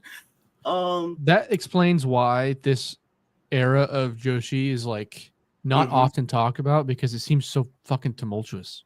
It's if it's not like a promotion dying out because of financial reasons, it's over some drama like arson or just stupid stuff in general. But then we get to 2007, like nothing really happens like title wise or like anything like moving in general. 2008 is where we get this is where we get our, I believe, our second match. Yes. Okay. But before that, because this match happens at the end of the year. It happens in this December 28th. So before that, she wins. It's another funny thing. So the promotion Neo, they had a partnership with a certain American promotion that goes by the acronym NWA. This is 2008. EC3, EC. A little early for EC3, I think, but so they make this title, NWA make this title called the NWA Women's Pacific title, and then they have it defended alongside Neo's world title. So in every match that the Neo world title is getting defended, this NWA title is getting defended. So basically, it's a double crown situation. Yeah, exactly, a double crown situation. Nanae wins this double crown, and she wins it off of Kyoko Inu. She wins it off of Kyoko Inu, who started the Neo promotion, which is very interesting because you had the creator of the promotion. She has the world title. She also has this collaborator title. And you just had Nanae come in and take that title off of you in a 23-minute match. Oh my goodness. A lot of when you look at a lot of these title exchanges with Nanae, you'll notice that like it's always, first off, she's always like the first person or one of the first people to either hold these titles, or she just comes in and they're like, "Yeah, we got to get the title on you." Right? Yeah. Yeah. Just like Sari. It's very interesting. It's very interesting. It's very interesting. It's so like the way things just come back around, like full circle. Absolutely insane. But in 2008, while she has this title, she starts a group. Now, this group, I'm not gonna lie, it's like foundation for one of like the biggest beefs in Joshi, which is Asuka and Nanae. Yes. Yeah. So the group is called Passion Red. And this group is Kana, Nanae, Natsuki, Tayo, a person named Passion Ray, a person named Kazumi, and a person named Passion Hadi. Now this group, from what I've seen, they were like kind of violating stuff, because this is I'm not gonna say it's peak kind of, but it's like right before that, because this group lasted from 2008 to like till Stardom started. So from 2008 to like 2011, 2010, because when Nanae goes to Stardom, that's when the beef starts. Because we already know about that. If you don't know about the Kana and Stardom beef and how Kana is like Rossy Ogawa is a pedophile. Yeah, Rossy is a pedophile. What can Omega say, guys? What can Omega say? Hey. I talk about this all the time, but that fucking video of him talking about it cracks me up, because he's like exposing this decades-long Rossy Ogawa fucking drama, and then fucking Makazawa is in the back just on Street Fighter. Bro. Fuck. He's like livid. It's so funny. Man. Anyways, go ahead. So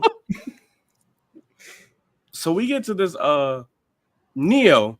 By the way, this is very funny. So the Neo promotion, wait, probably doesn't love it, if I had to guess. Not a big fan, I'm sure. I'd probably someone should ask her. Like True. Yeah. Fucking this Neo promotion that Kyoko had started, the name of it was supposed to be New Japan Women's Wrestling. That's what it's supposed to be. Now, the thing about that is, all right, okay, I know it sounds crazy because it's like New Japan Pro Wrestling is this. Why the fuck would you do that? Hear me out. All Japan Pro Wrestling was been a company. They had been a company, but yes, All Japan Women's was the thing. Notice the All Japan. So yeah, and they weren't connected. Were that like All Japan? No. Yeah. I know. That seems like a common misconception that they are connected a little bit because of that. Yeah, they were not connected. So interesting. So she was like, "Fuck it, just run, New Japan Women's or because New Japan." New Japan said, "Shut that shit up." Inoki said, "Shut that shit up right now, bro. Shut that shit down." What the fuck? Change that shit. And she was like, "All right, my bad. You got me. You got me, bro. You got me. My bad, bro. We're gonna change it to a real good Neo, and we're gonna stay out the way." That shit was funny. They're so like, oh my god. That doesn't surprise me that Inoki was like, "What the fuck are you doing?" Yeah, like because you're starting a promotion, and who's wrestling in it? Yeah. Look at New Japan, and honestly, like when I seen that, I was like, did Inoki have a copyright for New Japan Women's Wrestling set in 2008, and they still didn't pull the trigger on it until 2024, 2023? That's crazy to me. That's insane. Inoki, demon, bad man. But again, nothing happens in 2008 outside of that title win. I believe she holds that title for a pretty, let's see, or no. She won in October. I think she takes it into 2009. But before we get there, there is a match that we're about to watch. That wasn't nice. Why would he say that about you? Piece of shit. I don't know. Asshole. Sure, actually. Shut up. We are taking our talents to Battle Arts. Yeah! Promotion Buddy. founded by Yuki Ishikawa. The For the god. people for the people who don't know how Battle Arts became a thing, basically, there was a promotion called Pro Wrestling Fujiwara Gami. And everyone, okay, there was that promotion, and then there was a promotion that started up called, I'm pretty sure it's Pancreas, right? That's how you say it. Pancreas. Pancreas, yeah. So Pancreas gets started. Everyone that was in Pro Wrestling Fujiwara, or most of them, they left. So the only people that stayed and didn't go to Pancreas ended up forming this new promotion called Battle Arts, and that's how we come up with this next match, which is Kana and Nanae versus Akino and Chihiro Oikawa. Here we go, folks. Link is in the in the chat. Link is in the I am going to give y'all a few minutes to set this up, and I'm going to go run and grab a glass of tea very quickly. Novi, fill that air. Okay. The Bills just scored a touchdown. I'm very happy about it. It was a very dangerous drive because Josh Allen almost fumbled the ball. That's rather unfortunate. That would have been bad, I think. I don't think you're supposed to do that. Yeah. But they have scored a touchdown. The Chiefs are now down 3. That is wonderful. This is my first. This could be my first ever Battle Arts match, to be quite honest with you. I won't lie. I won't pretend. This could be the very first one for me, which is exciting. I think it's fun. I know Art Irony will be very happy to hear that I'm diving in, as he said earlier. So should be a fun time. I'm excited for it. Also, I don't think I've ever seen Kana. Really? I don't think I've ever watched any of her matches. Obviously, I've seen Asuka, but not Kana. So Kana's fantastic. Brian, you didn't hear what he said when he was going. He said he's never seen Battle Arts, so he's in for a treat. He's in for a treat. You know what it is, Novi? I know what to expect. I know what I'm looking for, but it's just I've never dived into any of the matches before. Shoot style wrestling is like some of my favorite shit to watch. Excuse me for talking my mouth open or my mouth full. But Perfect. Let's get into it. We're just gonna listen to you chew for a minute, actually. My bad. We have not started yet, Modest King. We're about to start. Brandbuster had to chew something and get tea because he's Southern. So Jeez, it's all right. 5, 4, 3, 2, 1, go. I have heard stories of Kana, and I do know like how good she is, how people speak about her before she was awesome. So I'm aware of the lore and the what's the term for it, like the legendary status. And another thing here, look at the gear that they have on. Yeah. I mean, oh my god. Yeah, this is before Kana had like lost her marbles, quote unquote, before she started doing the face paint and all that stuff. This is like pure just shoot Kana. Like it's beast. It's a sight to see. It's a sight to see. Okay, so who is who in this match? If you could fill me in on this, like gear color, because I struggle with this stuff sometimes. What we're looking at right now, Kana is on the right to she got the white and red, I think, yeah. Yeah, and then Nanae is next to her. Mm-hmm. And then Aquino, I believe, is in the white over there, right? Khalid, am I wrong? I believe you're right. Okay. And then Oikawa's in the pink. Got it. 99% sure. If I'm wrong, somebody in the chat, correct me. I think Art would be able to tell us, most likely. Seems a very shoot style demon, Art Irony, well known. Peace. In the Novi channel for propaganda of shoot style. Respectable. Very respectable. It's kind of eerie. I'm interested to see how this translates to like a watch along setting, because I'm 99% sure these fuckers are gonna go in there and grab a hold for 2 minutes at a time. So like, if we don't talk, we're trying our best. Okay, it's beautiful wrestling, but It's the kind you just put on in a dark room. You just munch on a hamburger. You by watch yourself. with no one around. Yes, exactly.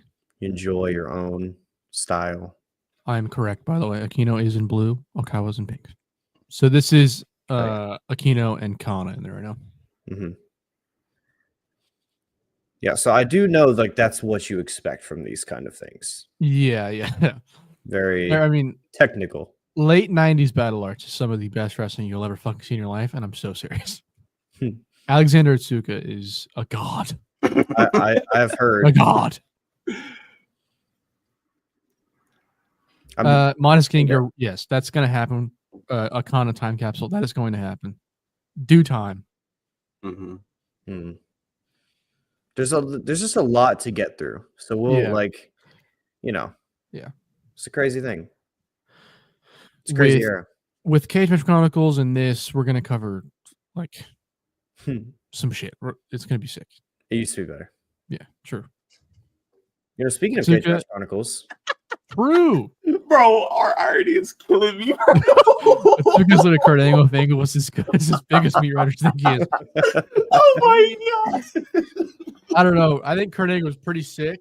However, oh shit. I mean, I'm not going to hate you for this take.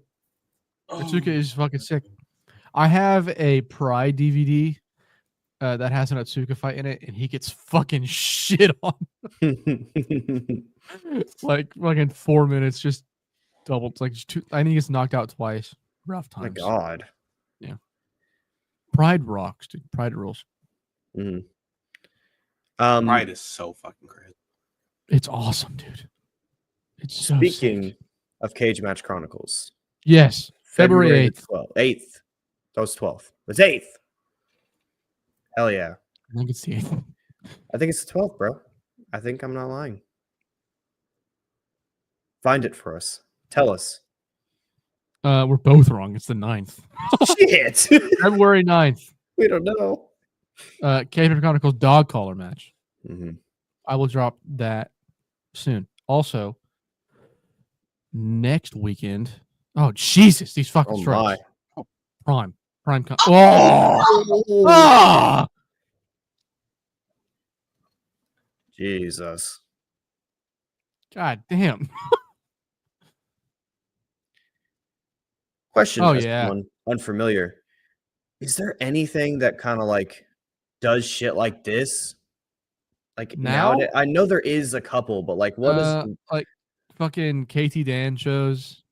Oh yeah, those are endless. But those are like Battle Arts tribute shows. So like nothing to the quality of Battle Arts. No. Mm-hmm.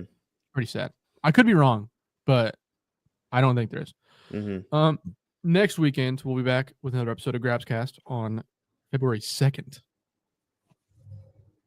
Beasting. I think I've already picked my match. Going with the classic, Samoa Joe and Kenta Kobashi. That's a great match. Made a good thumbnail. So, Gabriel says, if you haven't watched Battle Arts before, Alexander Otsuka versus Matsuhiro Matsunaga and every Yuki Ishikawa versus Daisuke Ikeda match ever is a must. You're right. Daisuke Ikeda, I love you forever. Please come back. Please come back. I'm currently expanding my Grabs knowledge this year. I'm working on this, so this is exciting. Currently, I have it's unrelated, but I have a BJW Masato Tanaka and Daisuke Sekimoto match that I'm waiting for the right time. Oh, baby. I'm waiting for the right time for that one. Modest King says, I had the DVD. I wish all ROH shows had no comms. Dude, I saw a video of Joe and Kobashi, but it was like Japanese commentary over it. Oh, yeah, I seen that too. Yeah. I'll try and find the full video so we can. Oh my God, slaps. I'll try to find the full video so that we can use that for Grabscast. That'd be awesome. We'll see if that works out. Oh my God. Oh shit. Oh, Nanae just need the fuck out of her, dude. Oh my God. Fuck. This is what I love about Battle Arts. It's like you'll get these really like intricate and like pretty cool like struggles. Yeah, struggles, submission exchanges, but then you just get these explosions of like stiff strikes, is so fucking good. Yeah. It's interesting to note too, that Nanae has changed a lot over the years. I mean, it's been 8 years since our last viewing, but very different, it seems, Yeah. where she was at that point. Around this time, because she was sounds like he's on. She's beasting. Yeah, she's like, she's still like has the passion stuff going on, but since she's in the passion red faction, that's why she has red. Kana has red because she's in the faction as well. They're like very like, oh my god, fucking headbutts. Oh, as you can see, she's like, this is like very shoot oriented stuff. Yeah. Currently Nanae trains all the Storm Girls. Nah, probably not right now. Yeah, no, not right now. She's working in Marigold. Yeah. She's her tag champion. The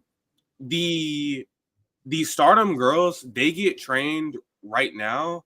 Some of them get trained by Hashimoto, Chirio Hashimoto. Yeah. And Maiko and Sendai. Some of them. The rest of them, I think Stardom just has their own dojo. Yeah, I think they do. Art Irony says Ikeda and Ishikawa's 2011 match at the Final Battle Art show is such a viscerally disgusting match with the sound of the strikes and stuff. Novi, I'm going to recommend that match now. It's beautiful. It's fantastic. Oh, it's a list. These women are fucking going at it, struggling. Yeah. They really are. I do appreciate too. It's like we're just hard camming it. There's just one place. Yeah, bro. Dude, one place. Some of the Battle Arts shows are like some of the most perverted atmospheres you've ever seen in your life.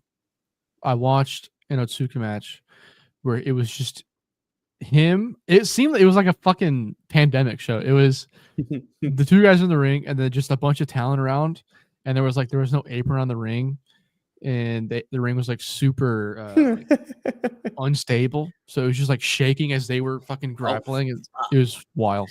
Good God. Bad match too, but you know, whatever. Maybe it had something to do with the shaky ring. Yeah, I was gonna say I can't blame them. Yeah. Yeah, this is. I'm respecting this at the moment. I can't. Fucking back what I was saying though about Nanae. In the Passion Red faction, they ended up being like a very like shoot style faction for a while, or while they were doing their thing, super shoot style stuff. Even when they were in Neo, which is like majority of their run, they're doing just shoot shit all the way. And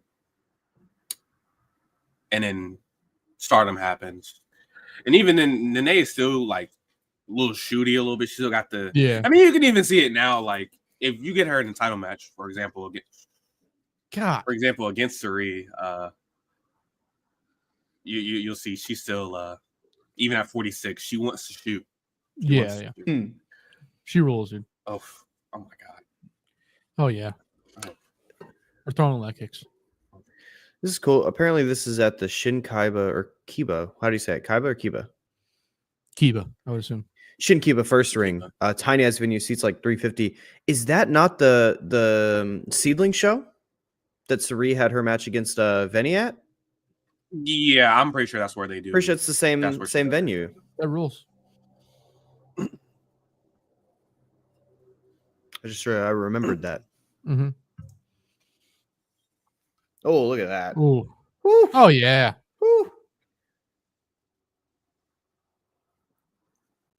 The nail's about to fucking kick her head off, bro. About to drop boot in her forehead. True.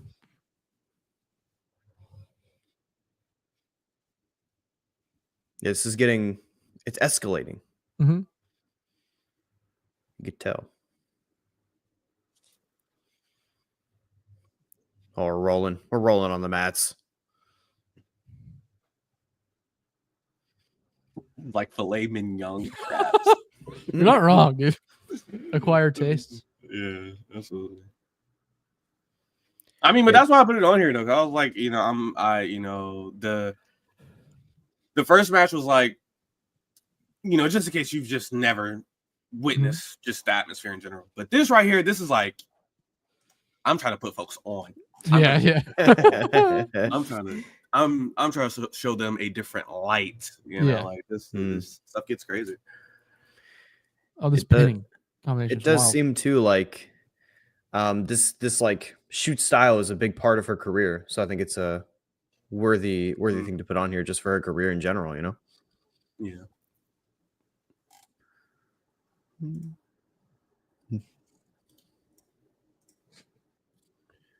Great transition armbar. Them arm bars she's putting in are like, I don't know if it's because like Oz or Kana's like double jointed. Oh Jesus! Yeah, they just but like the way her arm is, that shit, it looks so crazy. Oh my god!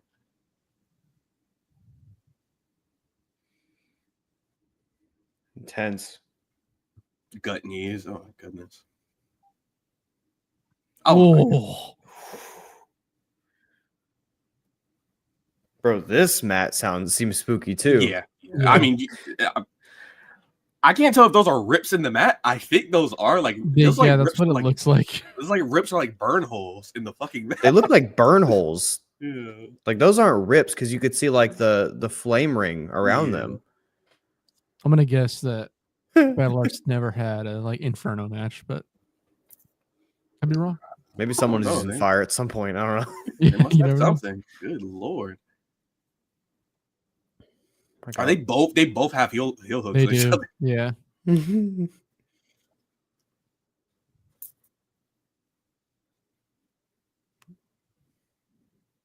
Oh. Scraping the forehead. Oh, she's really mad. She's mad as shit. She's mad as shit, bro. Oh. Oh my god. Check the kicks, bro. Oh. Yeah, this definitely is escalate. This is a shoot. This is a shoot. It seems Kana has gotten angry. So the person that asked you earlier about the Yoshiko versus Act match, you should probably go watch it. You should probably watch it. It's so like if you look at it on Cage Match, it has like a 0.12. It's not because the match is bad, I would say. Because if you like this, you're probably gonna like that. But it's does it turn into a shoot? Like not even turn. It starts out as a shoot because they already have beef with each other. They already don't like each other. But how the fuck is that rated at 0.12? Because first, because one, it's Stardom, so people knew that it wasn't supposed to go that way. It's like it was. And then also like Yoshiko like beats the shit out of her like really bad. Like if I remember the injuries right, Act like goes blind in like her left eye or some shit like that. Oh shit! Yeah, it's really bad. What it's like the fuck. I mean, and and Yoshiko got like banned from Stardom and like all that stuff because like the wild. The match wasn't supposed to go that way at all, but they had. I would imagine. Each other. Yeah, they had so much heat with each other. They got in the ring. They started scrapping. Or no. Act started being stiff for like no reason, and then Yoshiko was like, okay. For reference, Yoshiko is like, she was in Stardom, but she was somebody before Stardom, and when I mean somebody, I mean a. Oh, wow. Big slaps. Oh I'm looking at the Cage Match comments. Everyone's just like, this is fucked up what they just did. They should be fucked up in the back for this. Disgrace. I mean, it definitely isn't a good thing. It shouldn't be something that happens a lot, but 0.12, I don't know. 0.10 actually. That's pretty real. Yeah. As a person who's seen it, you're gonna look at it and be like, "Yo, that might be one of the greatest matches I've ever seen." Like, I'm gonna write that shit at 10. She really beat the shit out of her. Like, really. Let me. There's 110. Who is this? I need to find this. That's probably my mutual, bro. I want to see who gave it a 10. Oh, I'm body very- shots from fucking Nanae. Oh, she gets caught. Oh. Fucking armbar. Oh, Damn it, they into didn't leave a comment. Oh, that's even better. They just did it.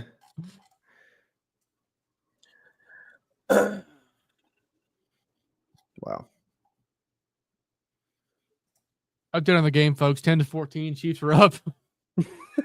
So Yoshiko had fractured Ooh, Act's headbutt. entire face, had fractured her cheek, her nasal, and her orbital bones. All of it required surgery. Oh, She God. ended up just not looking like the same. And yeah, she Act came back to wrestle, and for a while she's wrestling with an eye patch. Yeah, she like looked. Wow. Act Yeah, I mean, is, it doesn't sound great, but like, yeah. I don't know. Wrestles now. I'm kidding. I'm kidding. Act is the person who started AWG, Act Rest Girls. Yeah. Wrestling. The promotion that got purged by Rossi Yeah. and Mario Gold. Hmm. That's crazy, dude. Imagine getting yeah. your ass beat by a promotion ran by Rossi, and then he's like, let's do it again, just not physically. Hmm. Wow.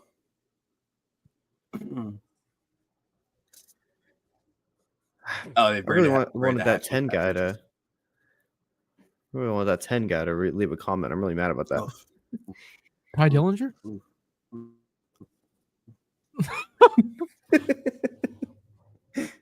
Oh, that was awesome. That ruled.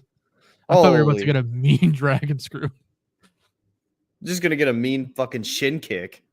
Beast. Godly. I'm asking because apparently Act and Yoshiko buried the hatchet at least. How? How I does would that not. happen? I would not bury the hatchet with that person. Actually. Imagine getting your I mean, fucking like- face broken and then being like, You know what? Well played. Oh, it's all good, bro. No worries, It did happen some time ago. This was like 2015. It's like May 2015. dude. She didn't wrestle again until 2021. How do you forgive that person? And you're sitting there like you're watching maybe she Stardom like deserved it. You blow never up. know. Maybe, How does Yoshiko feel? I'm kidding. bro. But you're sitting there and you're Ooh, watching like that's so- this promotion blow up, and you're not a part of it because this motherfucker beat your ass. What the hell? Oh, Oh, my oh. let's go, dude. Fuck, was that a pick? Oh my god. Seems to be. Fuck. But Nanae Takahashi's here. Yeah, no, I'm just. Oh my god. Oh my god, these Nanae strikes. Ooh. Oh! That was a punt return. Oh. Fuck. If only they knew how to throw shin kicks like that. Then they would have stopped him. Crossface! Oh my god, that bitch is locked in. Oh my god. Oh my god. Ah, Oh. damn. Oh, she is bringing that bitch back. Oh my god.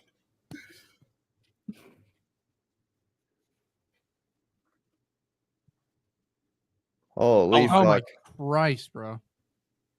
Someone's bleeding? Is that, or am I like, Probably. I thought Okawa was bleeding, but I don't think she is. She might be. I But feel like there's a broken nose somewhere.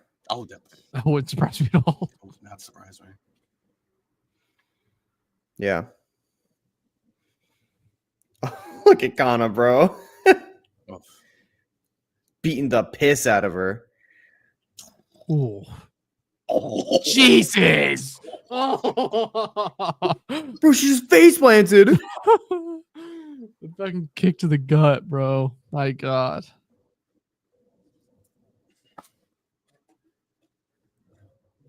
Oh, Ooh. that knee, bro. Oh, Ooh. Yeah, at some point, bro, you got to grab that leg.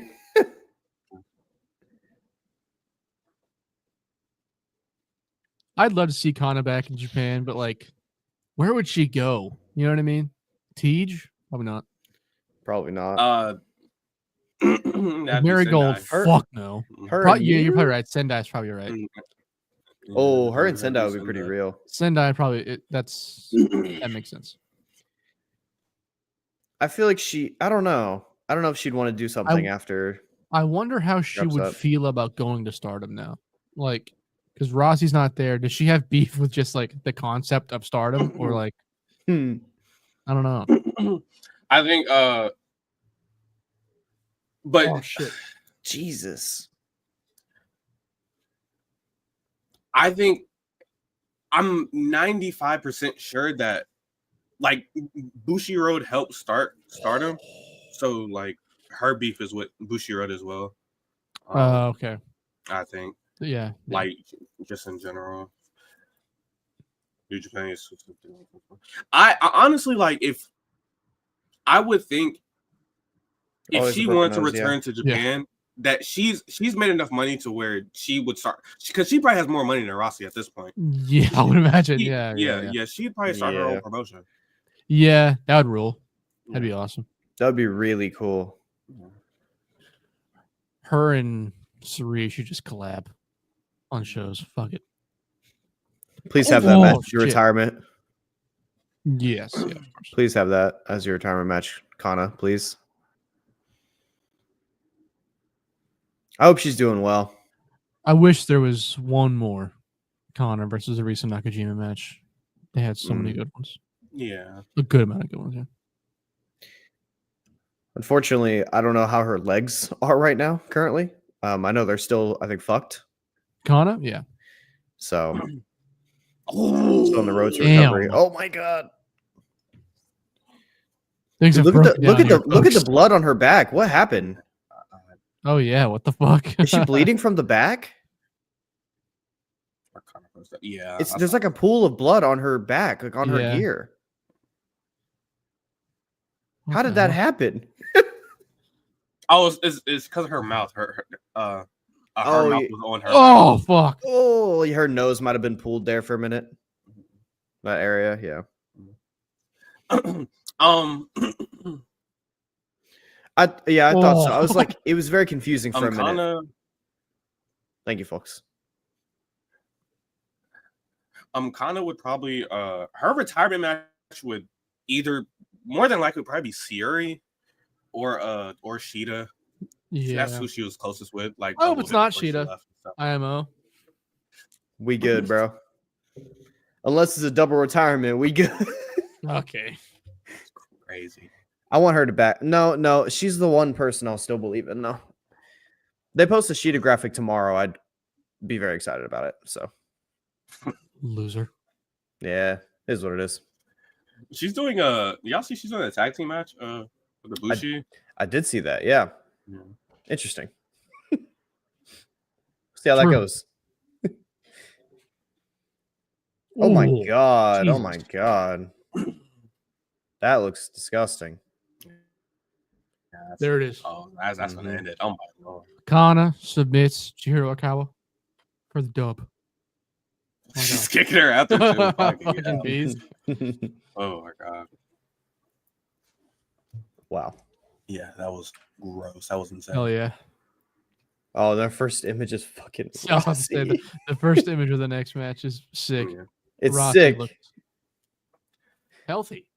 The belt was so like I don't know what happened to. Well, I mean, I know what happened to the They belt. took it and beat it with fucking hammers, apparently. Yeah.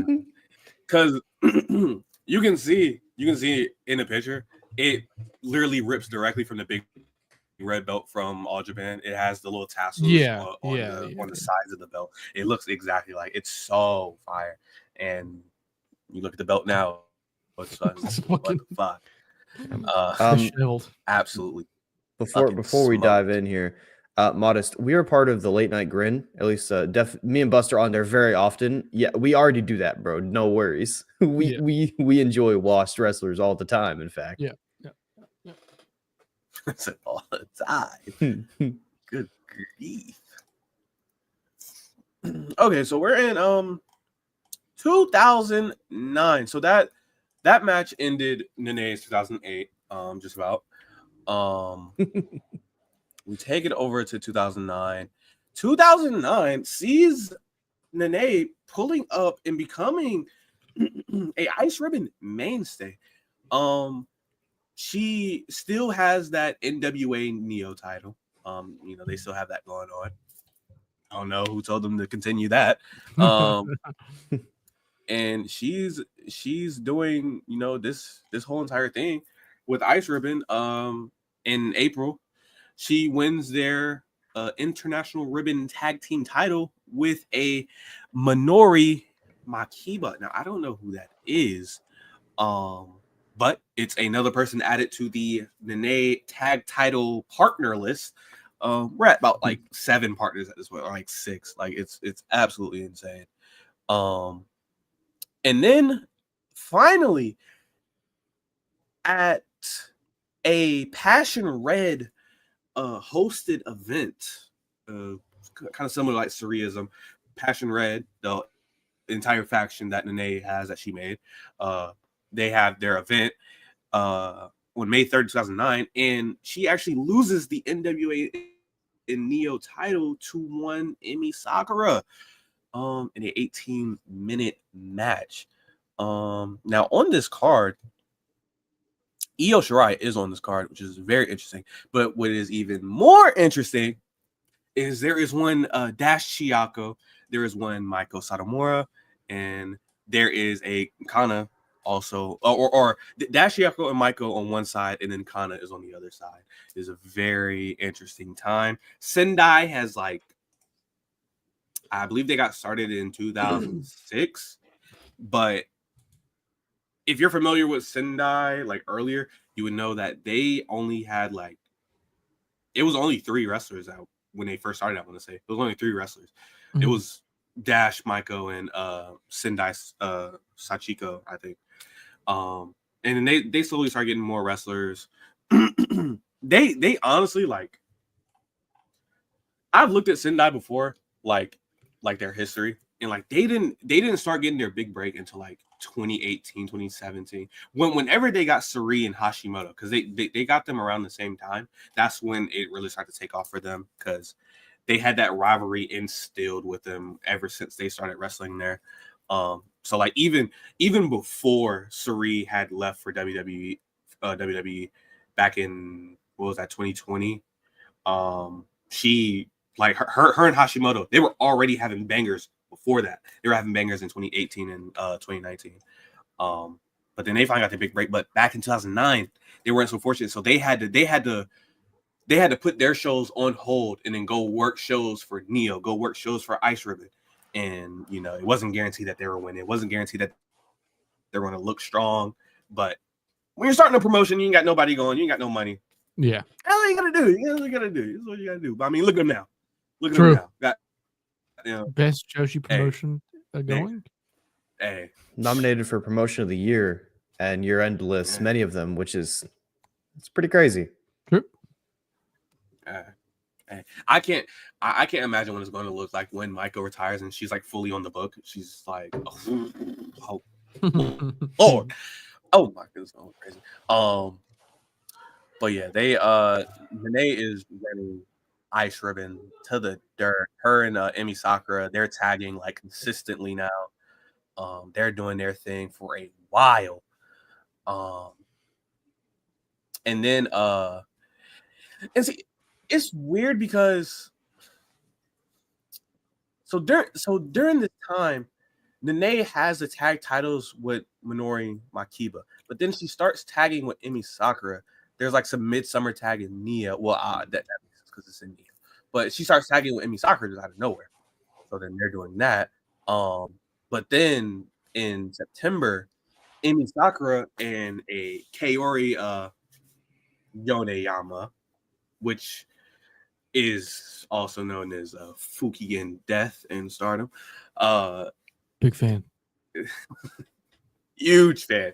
They take the titles off of Minori and Nanae in 2009. So Nanae is now they don't. They get the title or no, they get the Neo tag team titles. My bad. Kana and Nanae, they go for the Neo tag team titles, who is held by again, if you watch Sendai, Hiroyo Matsumoto. She currently tags with Dash Chiaki. If you've seen Dash Chiaki tag, you know that she tags with her a lot. And then Kyoko, they win the titles off of Passion Red wins the titles off of them. And then there's a in 2009, and this is so crazy. In 2009, Ice Ribbon, November 2009, there's a three-way women's match for the Triangle Ribbon title. This is their secondary title, I believe. Yeah, this is their secondary title. So in this match, you have Nanae, you have Fujimoto, and then you have one Riho in 2009 for a title. And Riho does win the match. Like the Riho? Nanae. Yes, the Riho. How old is she at this point? Let's see, 2009. Like 8 years old? Yeah, she's 27 right now, right? Yeah. Let's see, it's 2025. She's 27. So 1998. She's like 10 right here. It's like 10 or 11. It's crazy, bro. Yeah. Absolutely insane. Absolutely, Daddy. Shout out Riho. We miss you. True. Always. Yearly. So then we get to 2010, which is more Ice Ribbon, a little bit of JWP thrown in there. We start to see some Sendai appearances. Sendai has gotten enough money to where they can book some of their friends. So now they're booking Nanae. You know, they're having Nanae versus Maiko 20-minute time limit draws. I wish I could have found it. If I was looking for it, I couldn't find it. I'm so upset. I will find it one day. And I will probably put it on it. If I find it soon, it'll be on Grapscast. Absolutely. Just know that. There you go. But yeah, a lot of Ice Ribbon, a lot of Sendai. There's oh my god. There's even a match here. 2010. We're talking Aja Kong, Nanae versus Hiroyu Matsumoto, and then one Rio Mizunami. Shout out to Rio. Shout out to Rio Mizunami. Peace. Because she was starting to she also started out with Sendai as well. Most people know her now for like Teach, and then they see her on like some Surrealism stuff sometimes. See her in Sendai now, but back in the day, she used to be on Sendai, and she used to go by Anki, I think, or yeah, Anki, I think. Late Night Grand, whoop. Hell. One person. After whatever the fuck that was, what just happened? Shout out, Kale. Khalid, if you don't know, they fucking Mayo just did a fucking hour-long apology tour on WrestlePeers, apparently. Oh, sounds awesome. Sounds like content I want to see. Anyways, yeah, sure. Anyway. We were talking to Look at what we're doing over here. Like I can't believe this. But we're about to get into another match here shortly. So yeah, we'll be there. Yeah. Soon. Mm-hmm. So in 2010, it starts to be a shift of talent in general. A lot of the All Japan women that were there in the beginning, they have retired, or they're just not in these prominent spots. And there's only a few people that's still up there. Even Nanae has like quietly taken a backseat, but she's still doing a lot of matches at like a very high clip, and she's still going to a lot of places. But like she hasn't had a world title in like a while. And that's because the younger generation is coming up. Like I said, Riho is wrestling like fully right here. She's wrestling fully. She's 11 years old. She's already showing championships, apparently, by the way. And winning championships. At this time, Hikaru Shida is like a couple years into her career. She's starting out. Sayuri's starting out. It's a lot of just good talent starting to come through.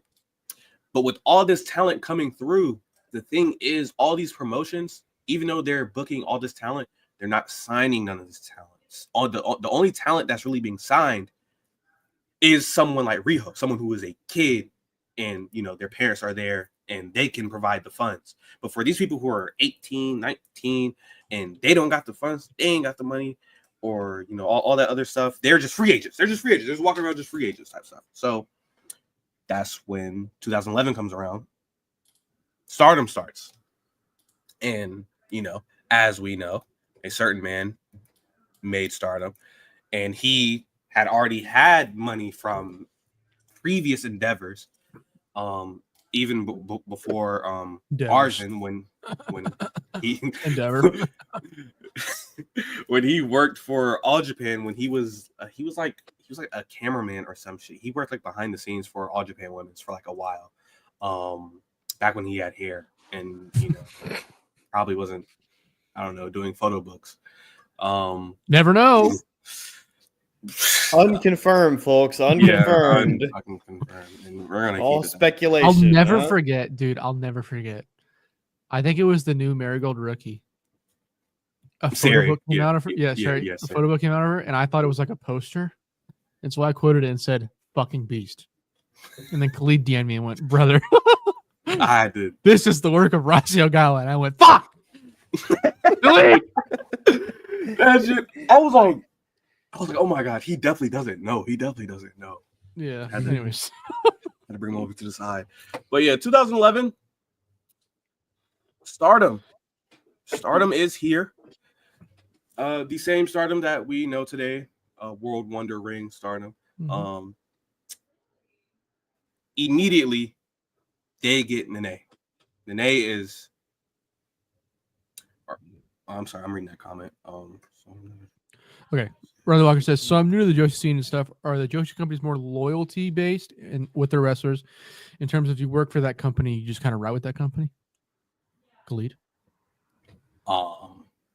I would say, depending on the company and who it is, because as of recent, if you were to look at what the Joshi scene has looked like for the past like year, you'd be like, no, there's no loyalty. For a fact, there's Right, no yeah, loyalty yeah.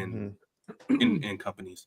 But looking past that, like for example, yeah, like Julia, Yeah, Ice Ribbon, Julia leaving Ice Ribbon, it's like it's a story because like back then it was Yeah. more of a thing. Yeah, exactly. It was more of a thing back then. And also it's two things. Leaving in general, and then also leaving on bad terms. Leaving on bad terms is a problem. When you're leaving, when the promotion puts you at the front and then you decide to leave, that's crazy. That's exactly what Julia did. And that's why like a lot of people who work for Ice Ribbon, Emi Sakura, Fujimoto, probably Nakajima, they were all like, yo, the fuck is up with you? We just put you at the front of the promotion. Like we were gonna put you at the face of the promotion. And you just left for perverted grounds? Racio Gala land? Are you serious? Perverted grounds. It's kind of like you can equate it to football, where like back in the 2009s and stuff, loyalty, like team-based loyalty, was a big thing. Like players would straight up take less money because they wanted to stay loyal to a team. It's like not a thing at all anymore. Like players started to recognize that it is just a business, you know. It's the same way with basketball too in the NBA. Yeah, do what's best for you, kind of thing. Like, yeah, there's still some of it, definitely. Like I was gonna say, my Iwatani's loyalty to Racio Gala, I guess, is like one of the. I mean, the entire like that entire Marigold, like Julia, Utami, Mirai, Mai Sakurai, fucking Yuzuki, all of the even Fuka, because that's crazy. That's crazy because a lot of people don't even know that Fuka like did some snake shit. So Stardom started. Fuka was also part of Stardom when it started. Eventually, somewhere down the line, Fuka had left Stardom to go work with Act to do Acress Girls. Marigold comes out, and then Fuka leaves Acress Girls to go back to work with Rossi. That's wild. So there's like it's like levels of loyalty. Like there's okay, I'm cool with this. I'm cool with that. But if this person was a jump ship, I'm going with them. And that's what starts to go on now. And I mean, you'll see it shortly this year because a certain someone's going to leave and I'm going to cry my eyes out. Yeah. It's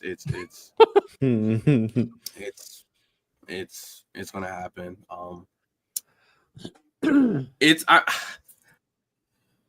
I mean, like, honestly, I'd say it's pretty unfortunate because Marigold, like, I'm looking at Marigold right now and I'm like, yeah, it's not. It doesn't. I don't want my there. It doesn't interest me as much as Stardom. You know, right now, currently, it first was very interesting. mean, they haven't done like the greatest job of retaining it a little bit. them changing the belts, like changing all of them the way they did, and specifically off of Saray is just like, fuck. You tell me I gotta watch Utami in 2025? That's crazy. You know, it's a good point from Andrew. I mean, like the contracts are crazy, and like smaller promotions and contracts are crazy like everywhere right now. Like it's all a mix up. It's hard to to have loyalty to something when the contract isn't as firm as they used to be, you know? Yeah. Except if you're in biggest examples, then they're very firm. True. Fucking except when you're in a place like or not except when you're in a place, but take for example, CMLL is a very, very good example of people who are just loyal to the letters, loyal to the brand. I mean, on like Lucha in general. Contracts are, yeah. Like when you look at someone like I mean, as of recent, when Stephanie Vacquier did what she did, Soberano like came out like very, very like quickly after and was like, I do not care about WWE. I'm going to be the best wrestler in the world without touching that promotion.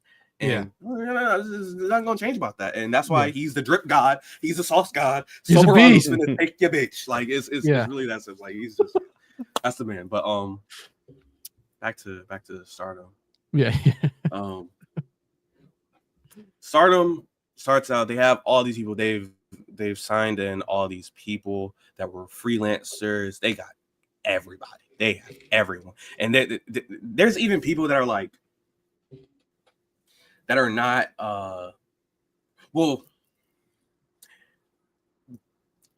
this is some of the biggest brain shit I've ever seen. So Rossi had already had a dojo made for Stardom before the promotion was even out, and that's why there's like nothing of Mayu Iwatani before Stardom.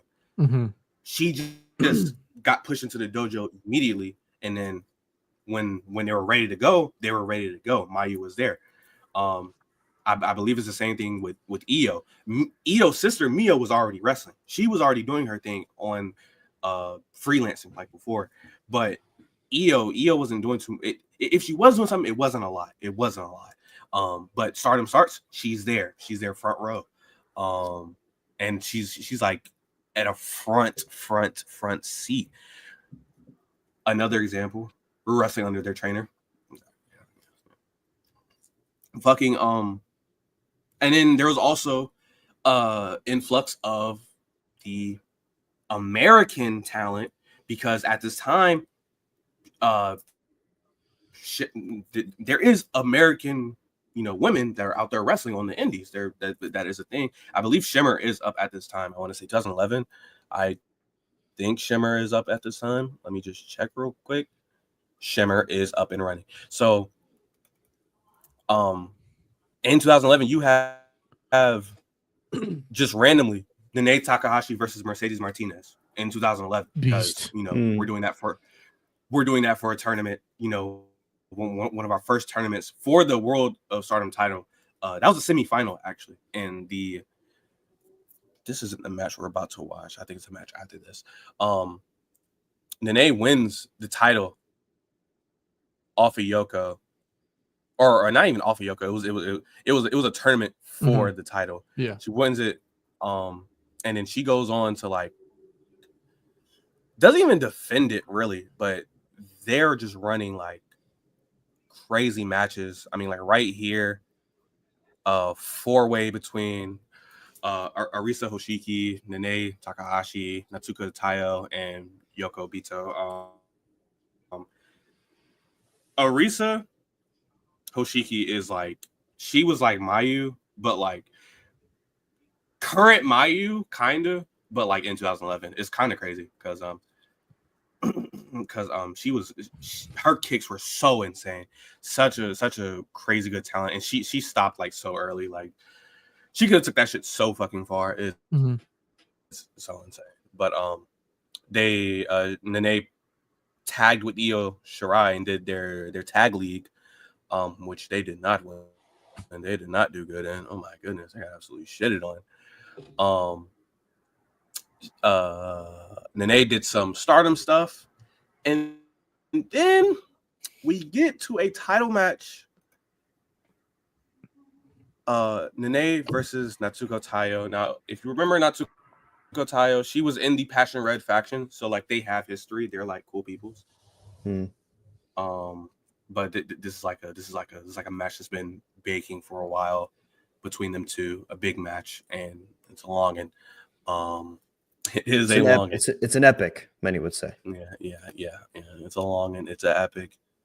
But we're there. And yeah, absolutely, we're there. I don't know where Brain went, but I'll post the link in the chat, folks. We have a playlist. This is our main event for the evening. We're closing things out. This happened also, funnily enough, in the Shinkaiba ring as well. Yes, just like our second match. That's very fun. Sorry, very fun. My brother came to get me. My bad. Is that that's the link in the that is the link in the chat. I'll give, because we do have some new folks in the chat. Pull it up now. Get ready to go. Main event time. Wonderful. So after this match, there's not going to be like nothing more to really watch. I'm just going to talk about just the rest of Nanae's career because it's pretty straightforward, especially if you've been watching. For the past about. Well, see, not everyone's been watching Stardom for that long, but if you know the history, then like you would know what happens with Nanae and where things go. We'll just get through it, but yeah.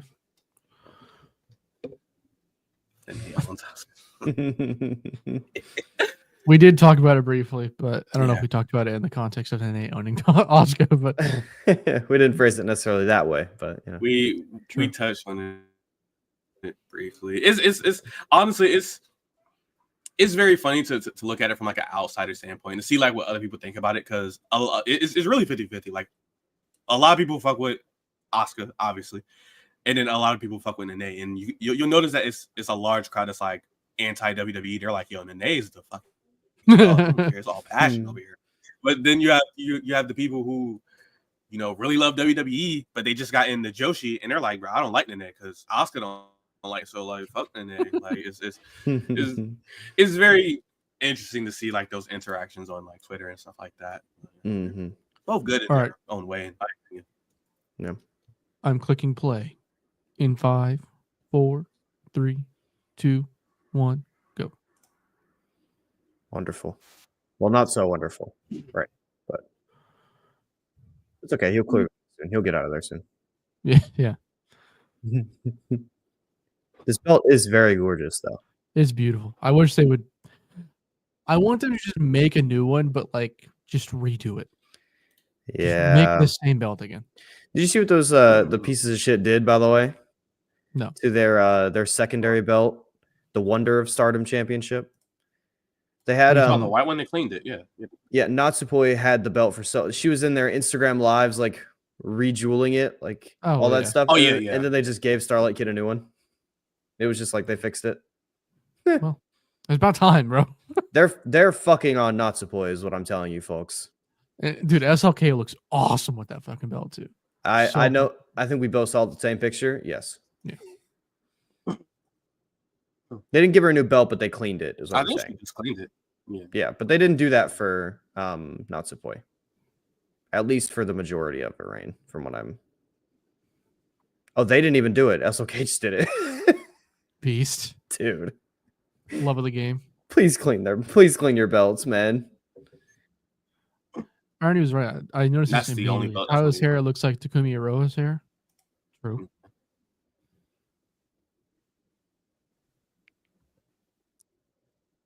Oh man. She's the high speed champion at this time too. I believe. Mhm. She's Going for a doing 2-belt big situation high-speed here. business. What a beast. Yeah, Bushiroad won't ever do that for some reason. They don't like fixing their championships. It's really aggravating, actually. Yeah, no. Yeah, no, they let all their belts get dirty. If he was, I mean, take for like 2016 New Japan with the IC title, when they let Naito get that title, it was over with. That title was took a fucking missing. beating. It was missing plates. It was missing pieces. And he on the OG IWGP World Heavyweight title, it was him who knocked one of the gems out, and they never put a new one in. They never put a new one in. Part of me is like, fuck yeah, you know, that's kind of rules a little bit. But the other part of me is like, your belt's supposed to look pretty, you know. Yeah. You kind of respect like the cheapskate aspect of it, and then that, but like also just like the beating, like it shows the history of the title. You know what I mean? A little bit, yeah. Naito threw that fucking belt around though. Naito would come out the tunnel, right? He'd come out the tunnel, he'd be dragging him on the ground already, and would just. I remember one time he tossed it. I don't know if he was trying to like just toss it to the ring, but he just tossed it and it just flew behind him and like damn near went to the stands. That shit was so fucking funny. The camera just zoomed. The camera followed the belt and it just hits the floor. The camera just started zooming in on it. I was like, oh my god, like what the fuck? Correct. The classic belt should come back. Yeah. I mean, Zack Sabre Jr. has been the only person I think it looks good on because he's like a little. I don't even think it looks good. Smaller frame. It looks better than anybody else, but doesn't look good. I still don't like the title. Yeah. Apparently, there's some like actual legal reason they changed the belt. So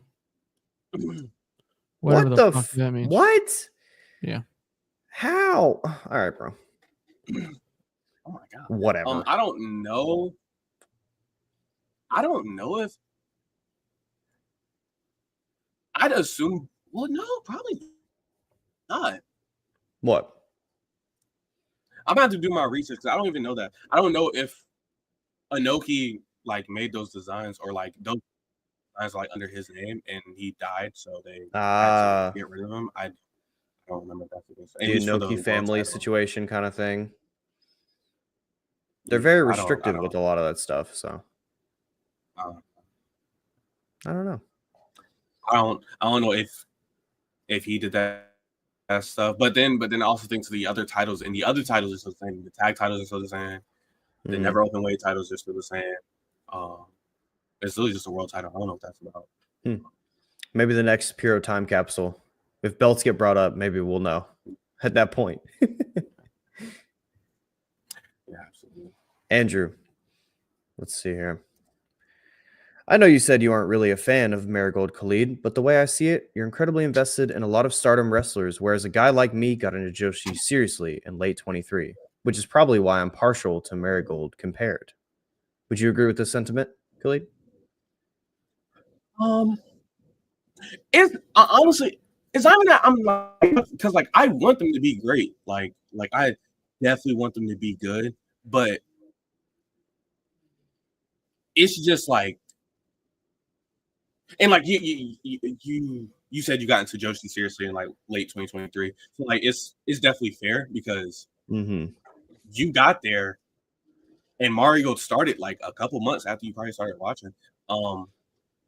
But the way Rossi is running it right now, Rossi is running Mario like it's current day Stardom. But the problem is that he doesn't have the roster power that he had when he had Stardom.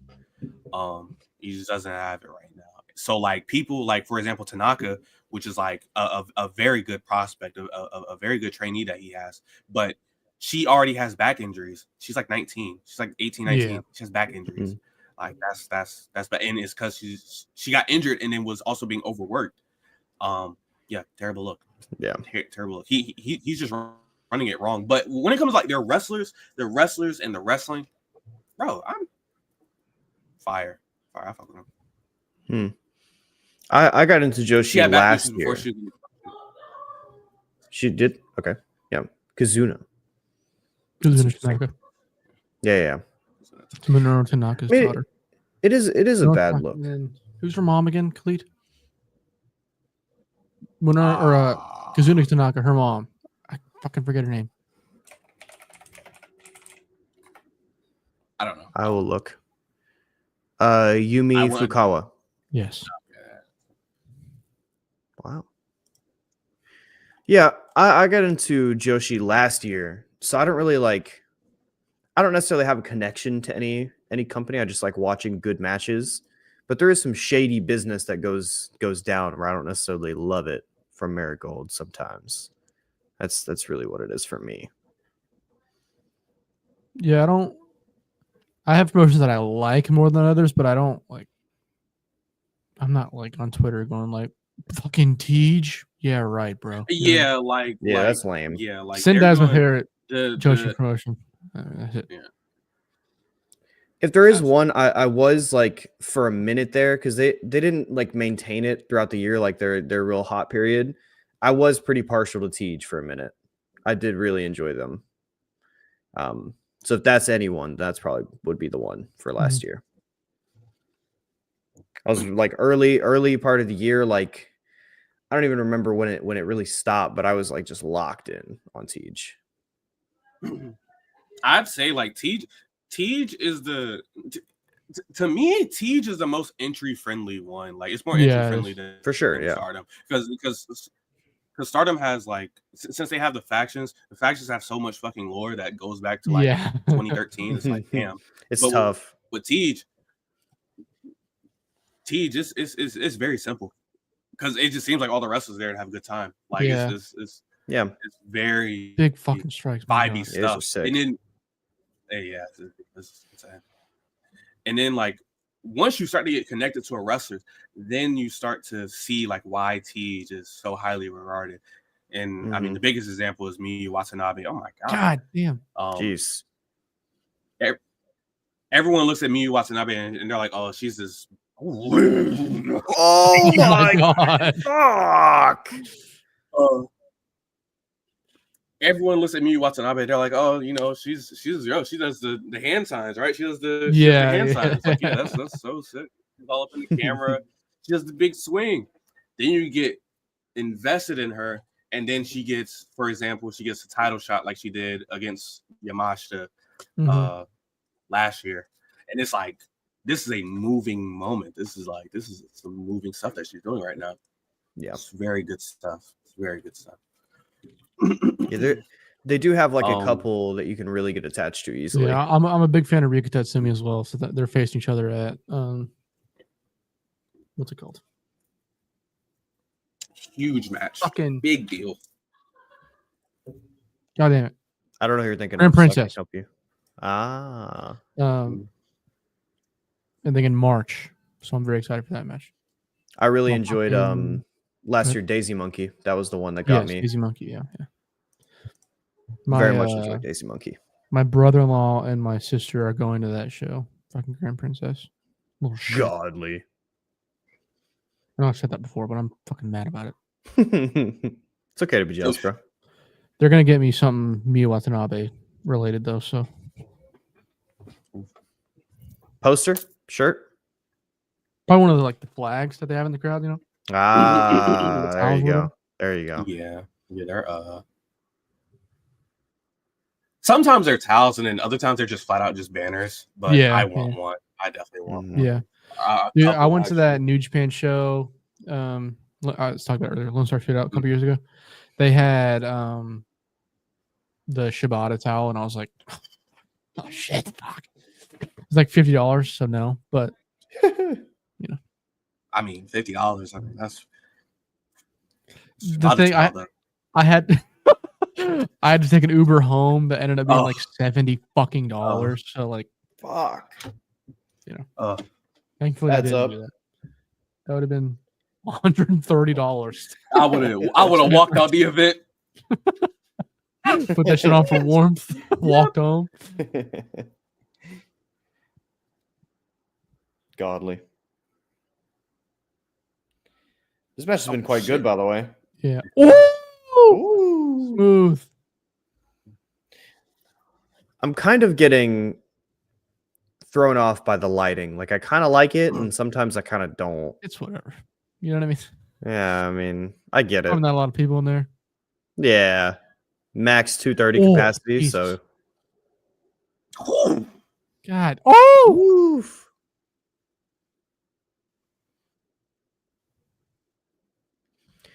There could not be a lot of people in there, but they're very loud and they're very excited to be there. So that's what matters to me. Somehow, I'm no problems.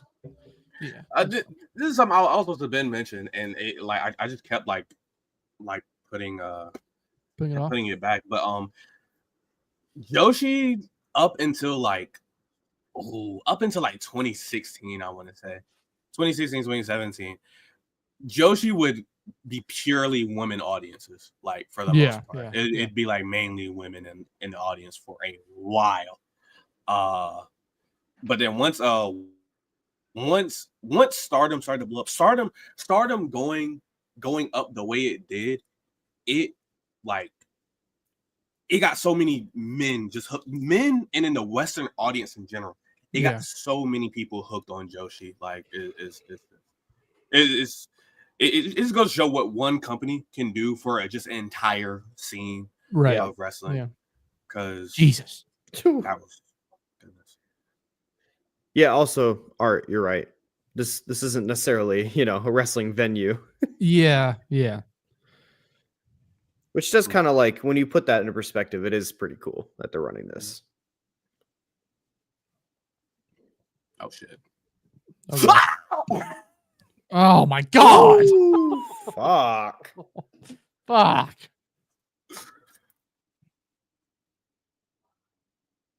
Jesus! Oh, big shoulder block. Good Lord. God damn! They bump so fucking hard.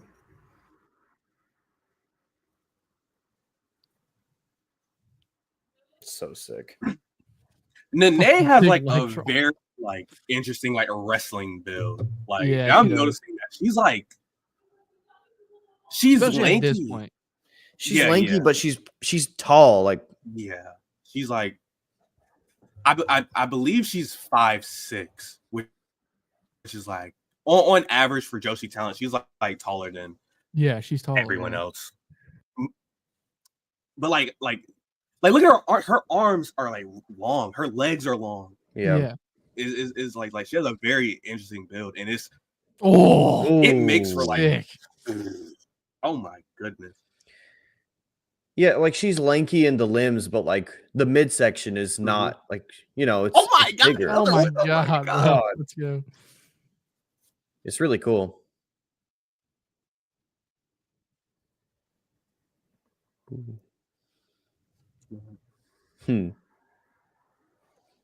It's quite cool from Art. It's a little story business. Oh, versus when I went to shows in Japan, it was a lot of middle-aged women. Oh my god, that was awesome. A lot of middle-aged women who I assume were fans of the Crush Cows back in the day who still keep up with it. Hell yeah, that rules. One day, I'll make my way to Japan to enjoy some professional wrestling. I mean, oh my god. Oof. She's fucking bullying her, bro. You can kind of see it, bro. You said it, Khalid. She got the shooter in her, bro. She don't lose it. Yeah, she does. It's in her soul. Cross-legged. Ooh. Hell yeah. Crossface? Oh, she's gonna choke her. Oh, never mind. She's going for the crossface. I was gonna say we were talking about it last night. Me, my sister, her husband, brother, and his girlfriend. We were all talking about the trip that we're planning to Japan. I'm so excited, dude. I'm so fucking hyped. It's gonna be so fun. Many pictures. Of course. Memorial show. What's on that show? No idea. Let me look. That's happening soon, right? Isn't it happening soon? heard someone talk about that. Yeah, So, this I mean, submission I is This submission is crazy. There's been a couple memorial shows. Oh, yeah.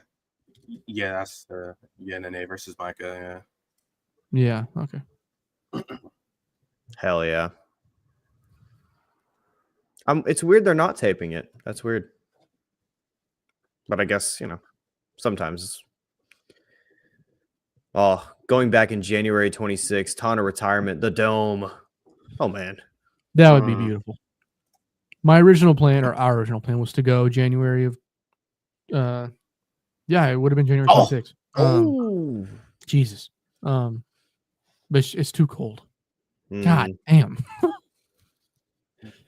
I'd really, I mean, that's I'd gonna really be like to make it over to Chicago for Windy City. Yeah. I'd really like to. sketch match. Yeah. We'll see how Cool. things work out around that time.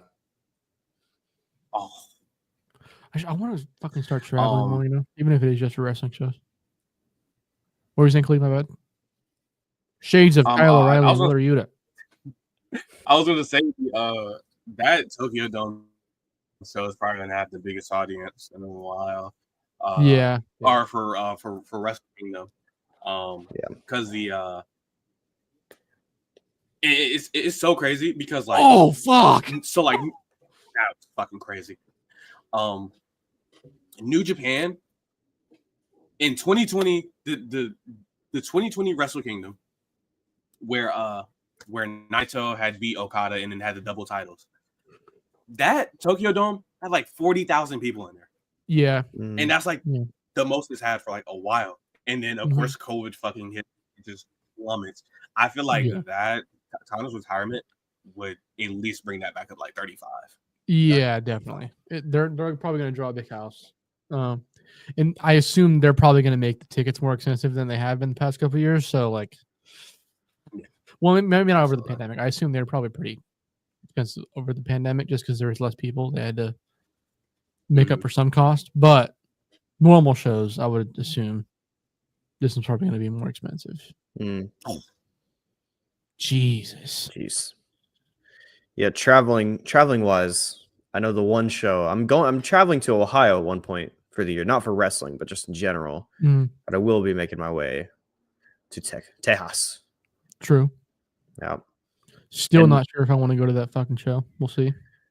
But we'll go to one show throughout that I'll week. go to Death Before Dishonor and I'll be happy. Yeah. We have to buy our tickets together with that, I think. Yeah, I'm down. We could sit together. God damn. Caught on the under the jaw. Oh, Let's go.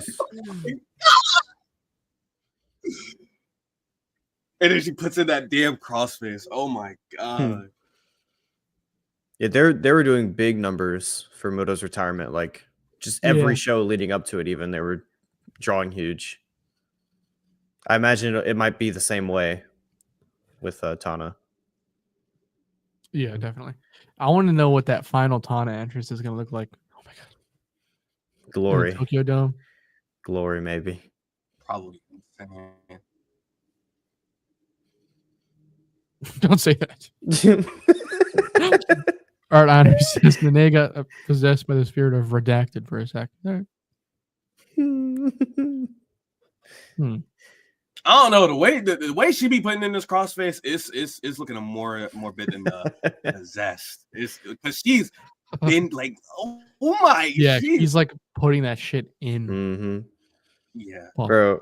Someone at work was telling me about Redacted the other day. Like they had watched something about him, and I was like, "Yeah, crazy guy." At the end, I go, "Yeah, he was a hell of a wrestler, wasn't he?" True. And they go, "Well."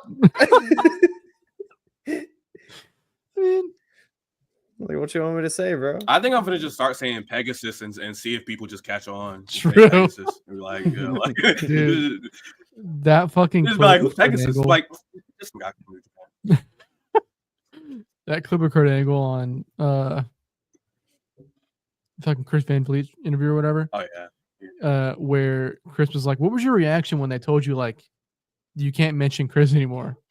And Kurt Angle went, "Whoa." He was like, "That's erasing like all my best matches. I had them with that guy." And he was like, "I don't condone what he did, but like those are my best matches." He did some pretty shitty things, bro. But we made magic in that ring. Yeah. I don't know what you want from me. Hell yeah, blocking fucking Inzaguri. Some of the counters in this have been very, very pretty. Yeah. Oh fuck! Oh my god, that rules. Oh, Oh, my god! My goodness.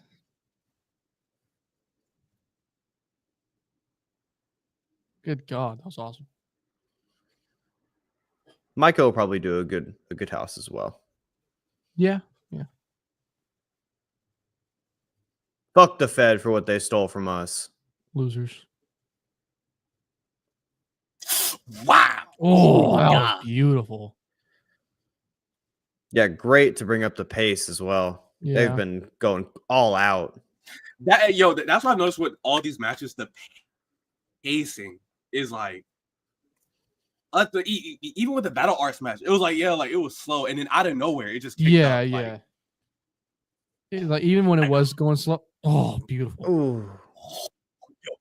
Natsuki. Yeah, bro. The She's way she hits looking a the little ropes, bit- like I ain't gonna- fucking wild. Yeah. Bro, it's because half these fucking She's wrestlers nowadays don't know how to pace their matches. So like when you see it paced well, it's like fucking rocks. Mhm. Sticks Yeah, out. it's like it sticks out, cut. definitely. Oh shit! Oh my god! Oh, that was she like let her go midair. Yeah. That ruled. Look at release super suit. Fuck Oh my yeah, dude.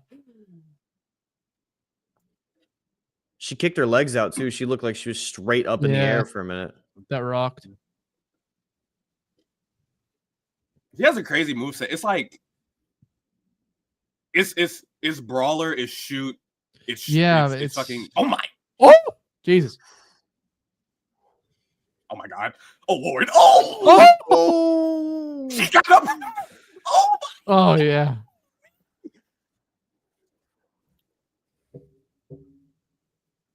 yeah, that's I've really like Natsuki this match.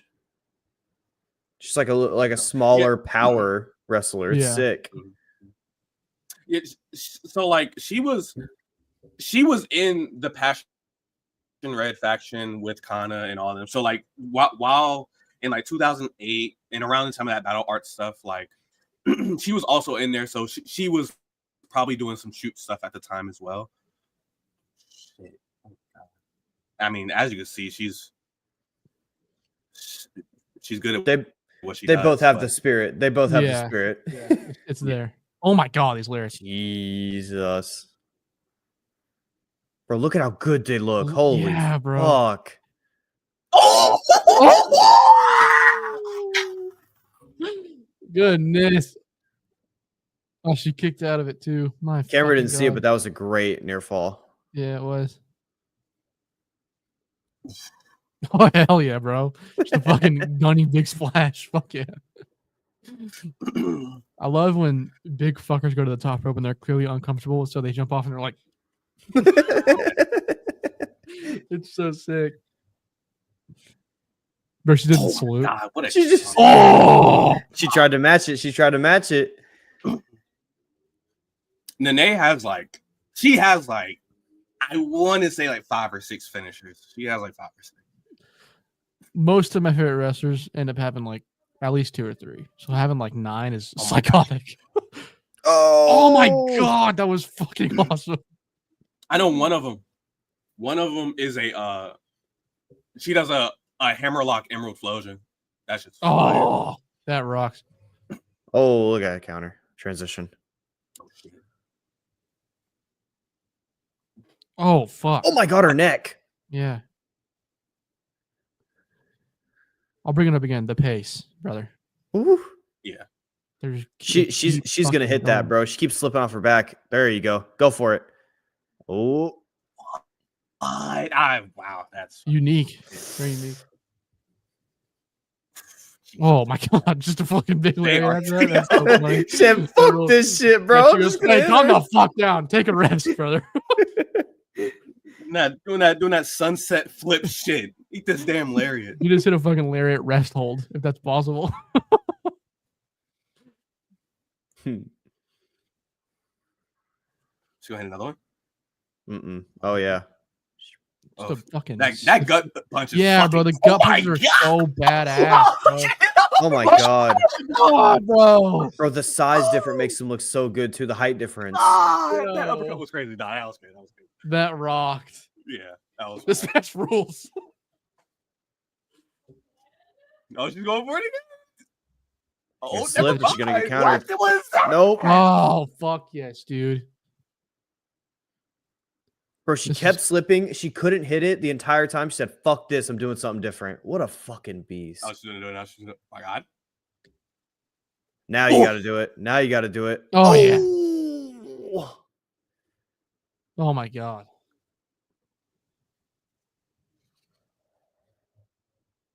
Got to keep him honest. Like running the ball. Had to go throw something else in there. Yeah.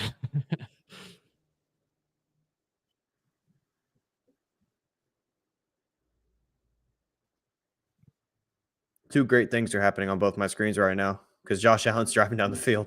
Let's go. Oh wow. Oh, that's Momo Nakanishi's finisher. How she goes up for that and then like goes under the leg and hits it's a roll up. That's what that is. Call back. No way she's finding the power. Oh my god, what is happening? Oh. Fuck yeah, dude.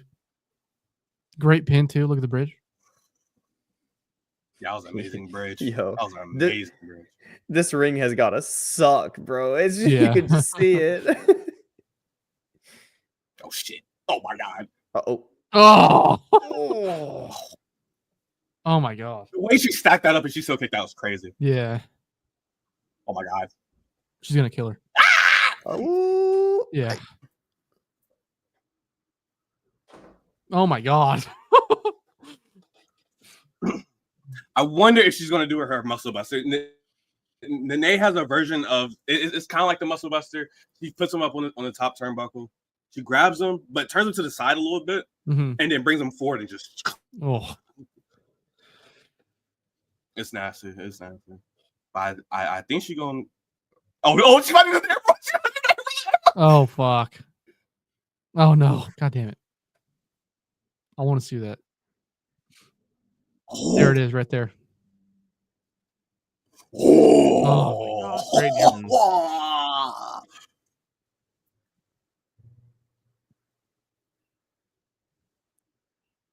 Oh, that was a crazy photo. Oh my god! Oh my god! Jesus!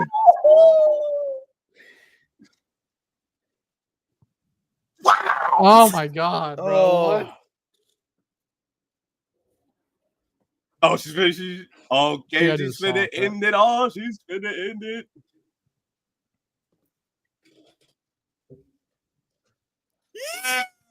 Oh my god.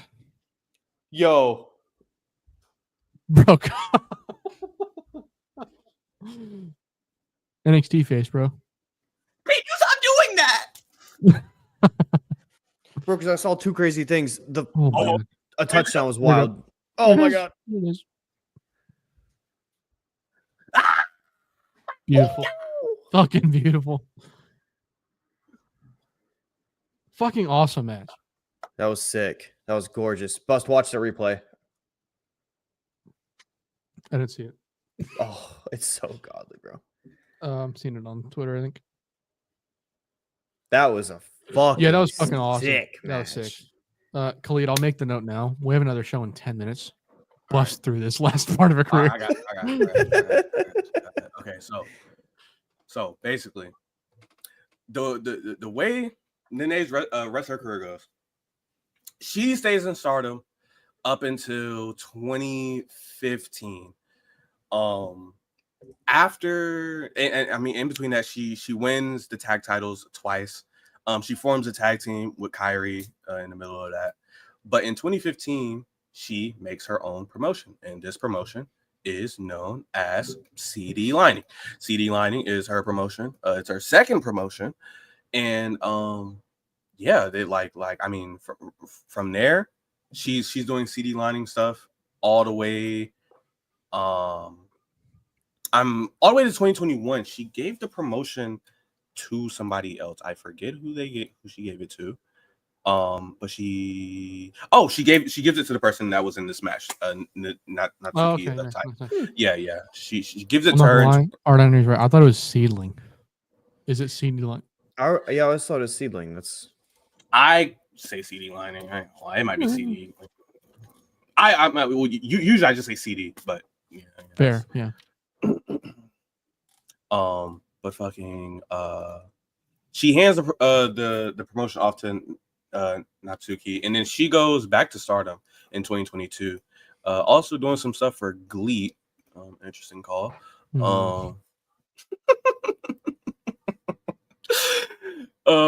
Has a fucking is that Freedoms? Is that Pro Wrestling Freedoms? Oh baby. Any death matches in there or? No, it's just one match. It's her and Sayori versus her and Sayori.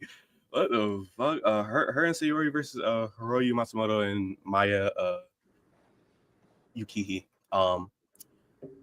Yeah, she does Stardom all the way from 2022 2023. In 2023, some people that's where most people have seen the name for the first time. In 2023, there was a match where it was her. Momo had came back for a match. It was her, Momo, and I want to say it was Jaguar.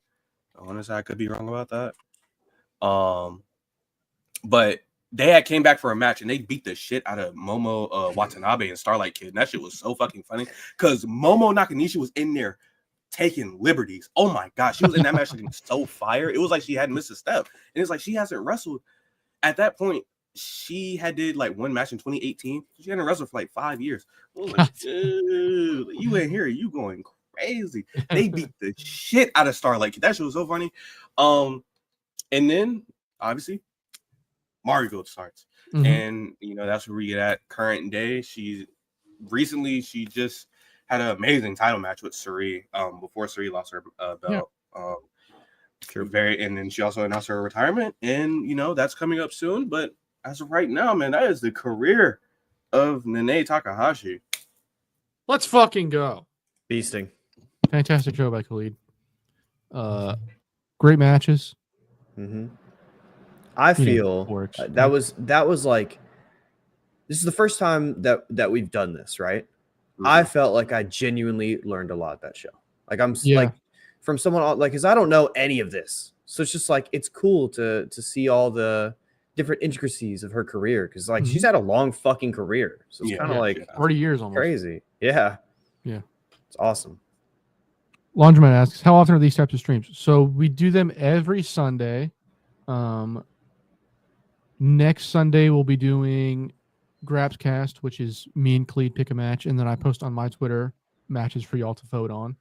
And then so we watch 3 matches. That's it. That's the whole show. And then the 9th will be Cage Chronicles Dog Collar, and that'll be that. Cage Chronicles is just we pick a match type, a wrestler, a promotion.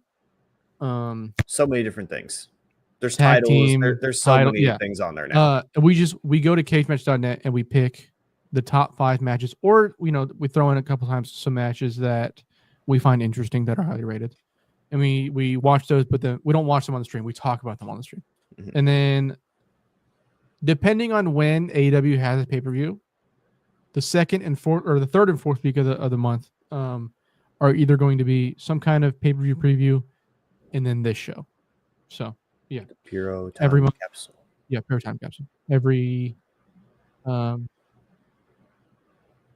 I don't know if Khalid plans to just keep covering Joshi for now, but I believe that is the plan. So, anyways, folks, you can catch me and Novi here in 5 minutes on the Late Night Grin for what the fuck are we watching? New Year's Revolution 2007. This is Umaga versus John Cena. It's the preemptive to their legendary match before that. There's also a bloodied rated RKO match on it. Yes. Follow me on Twitter. Follow Novi on Twitter and subscribe to his YouTube. I'll put that in the description after this because I forgot when I was setting up the stream. He wasn't a part of the stream. Anyways. Now I'm here.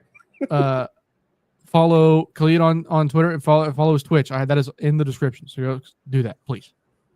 Thanks for watching, folks. We'll be back next week. Grapscast. Kenta Kobayashi versus Smojo. Tap in! Yay! Yeah. I love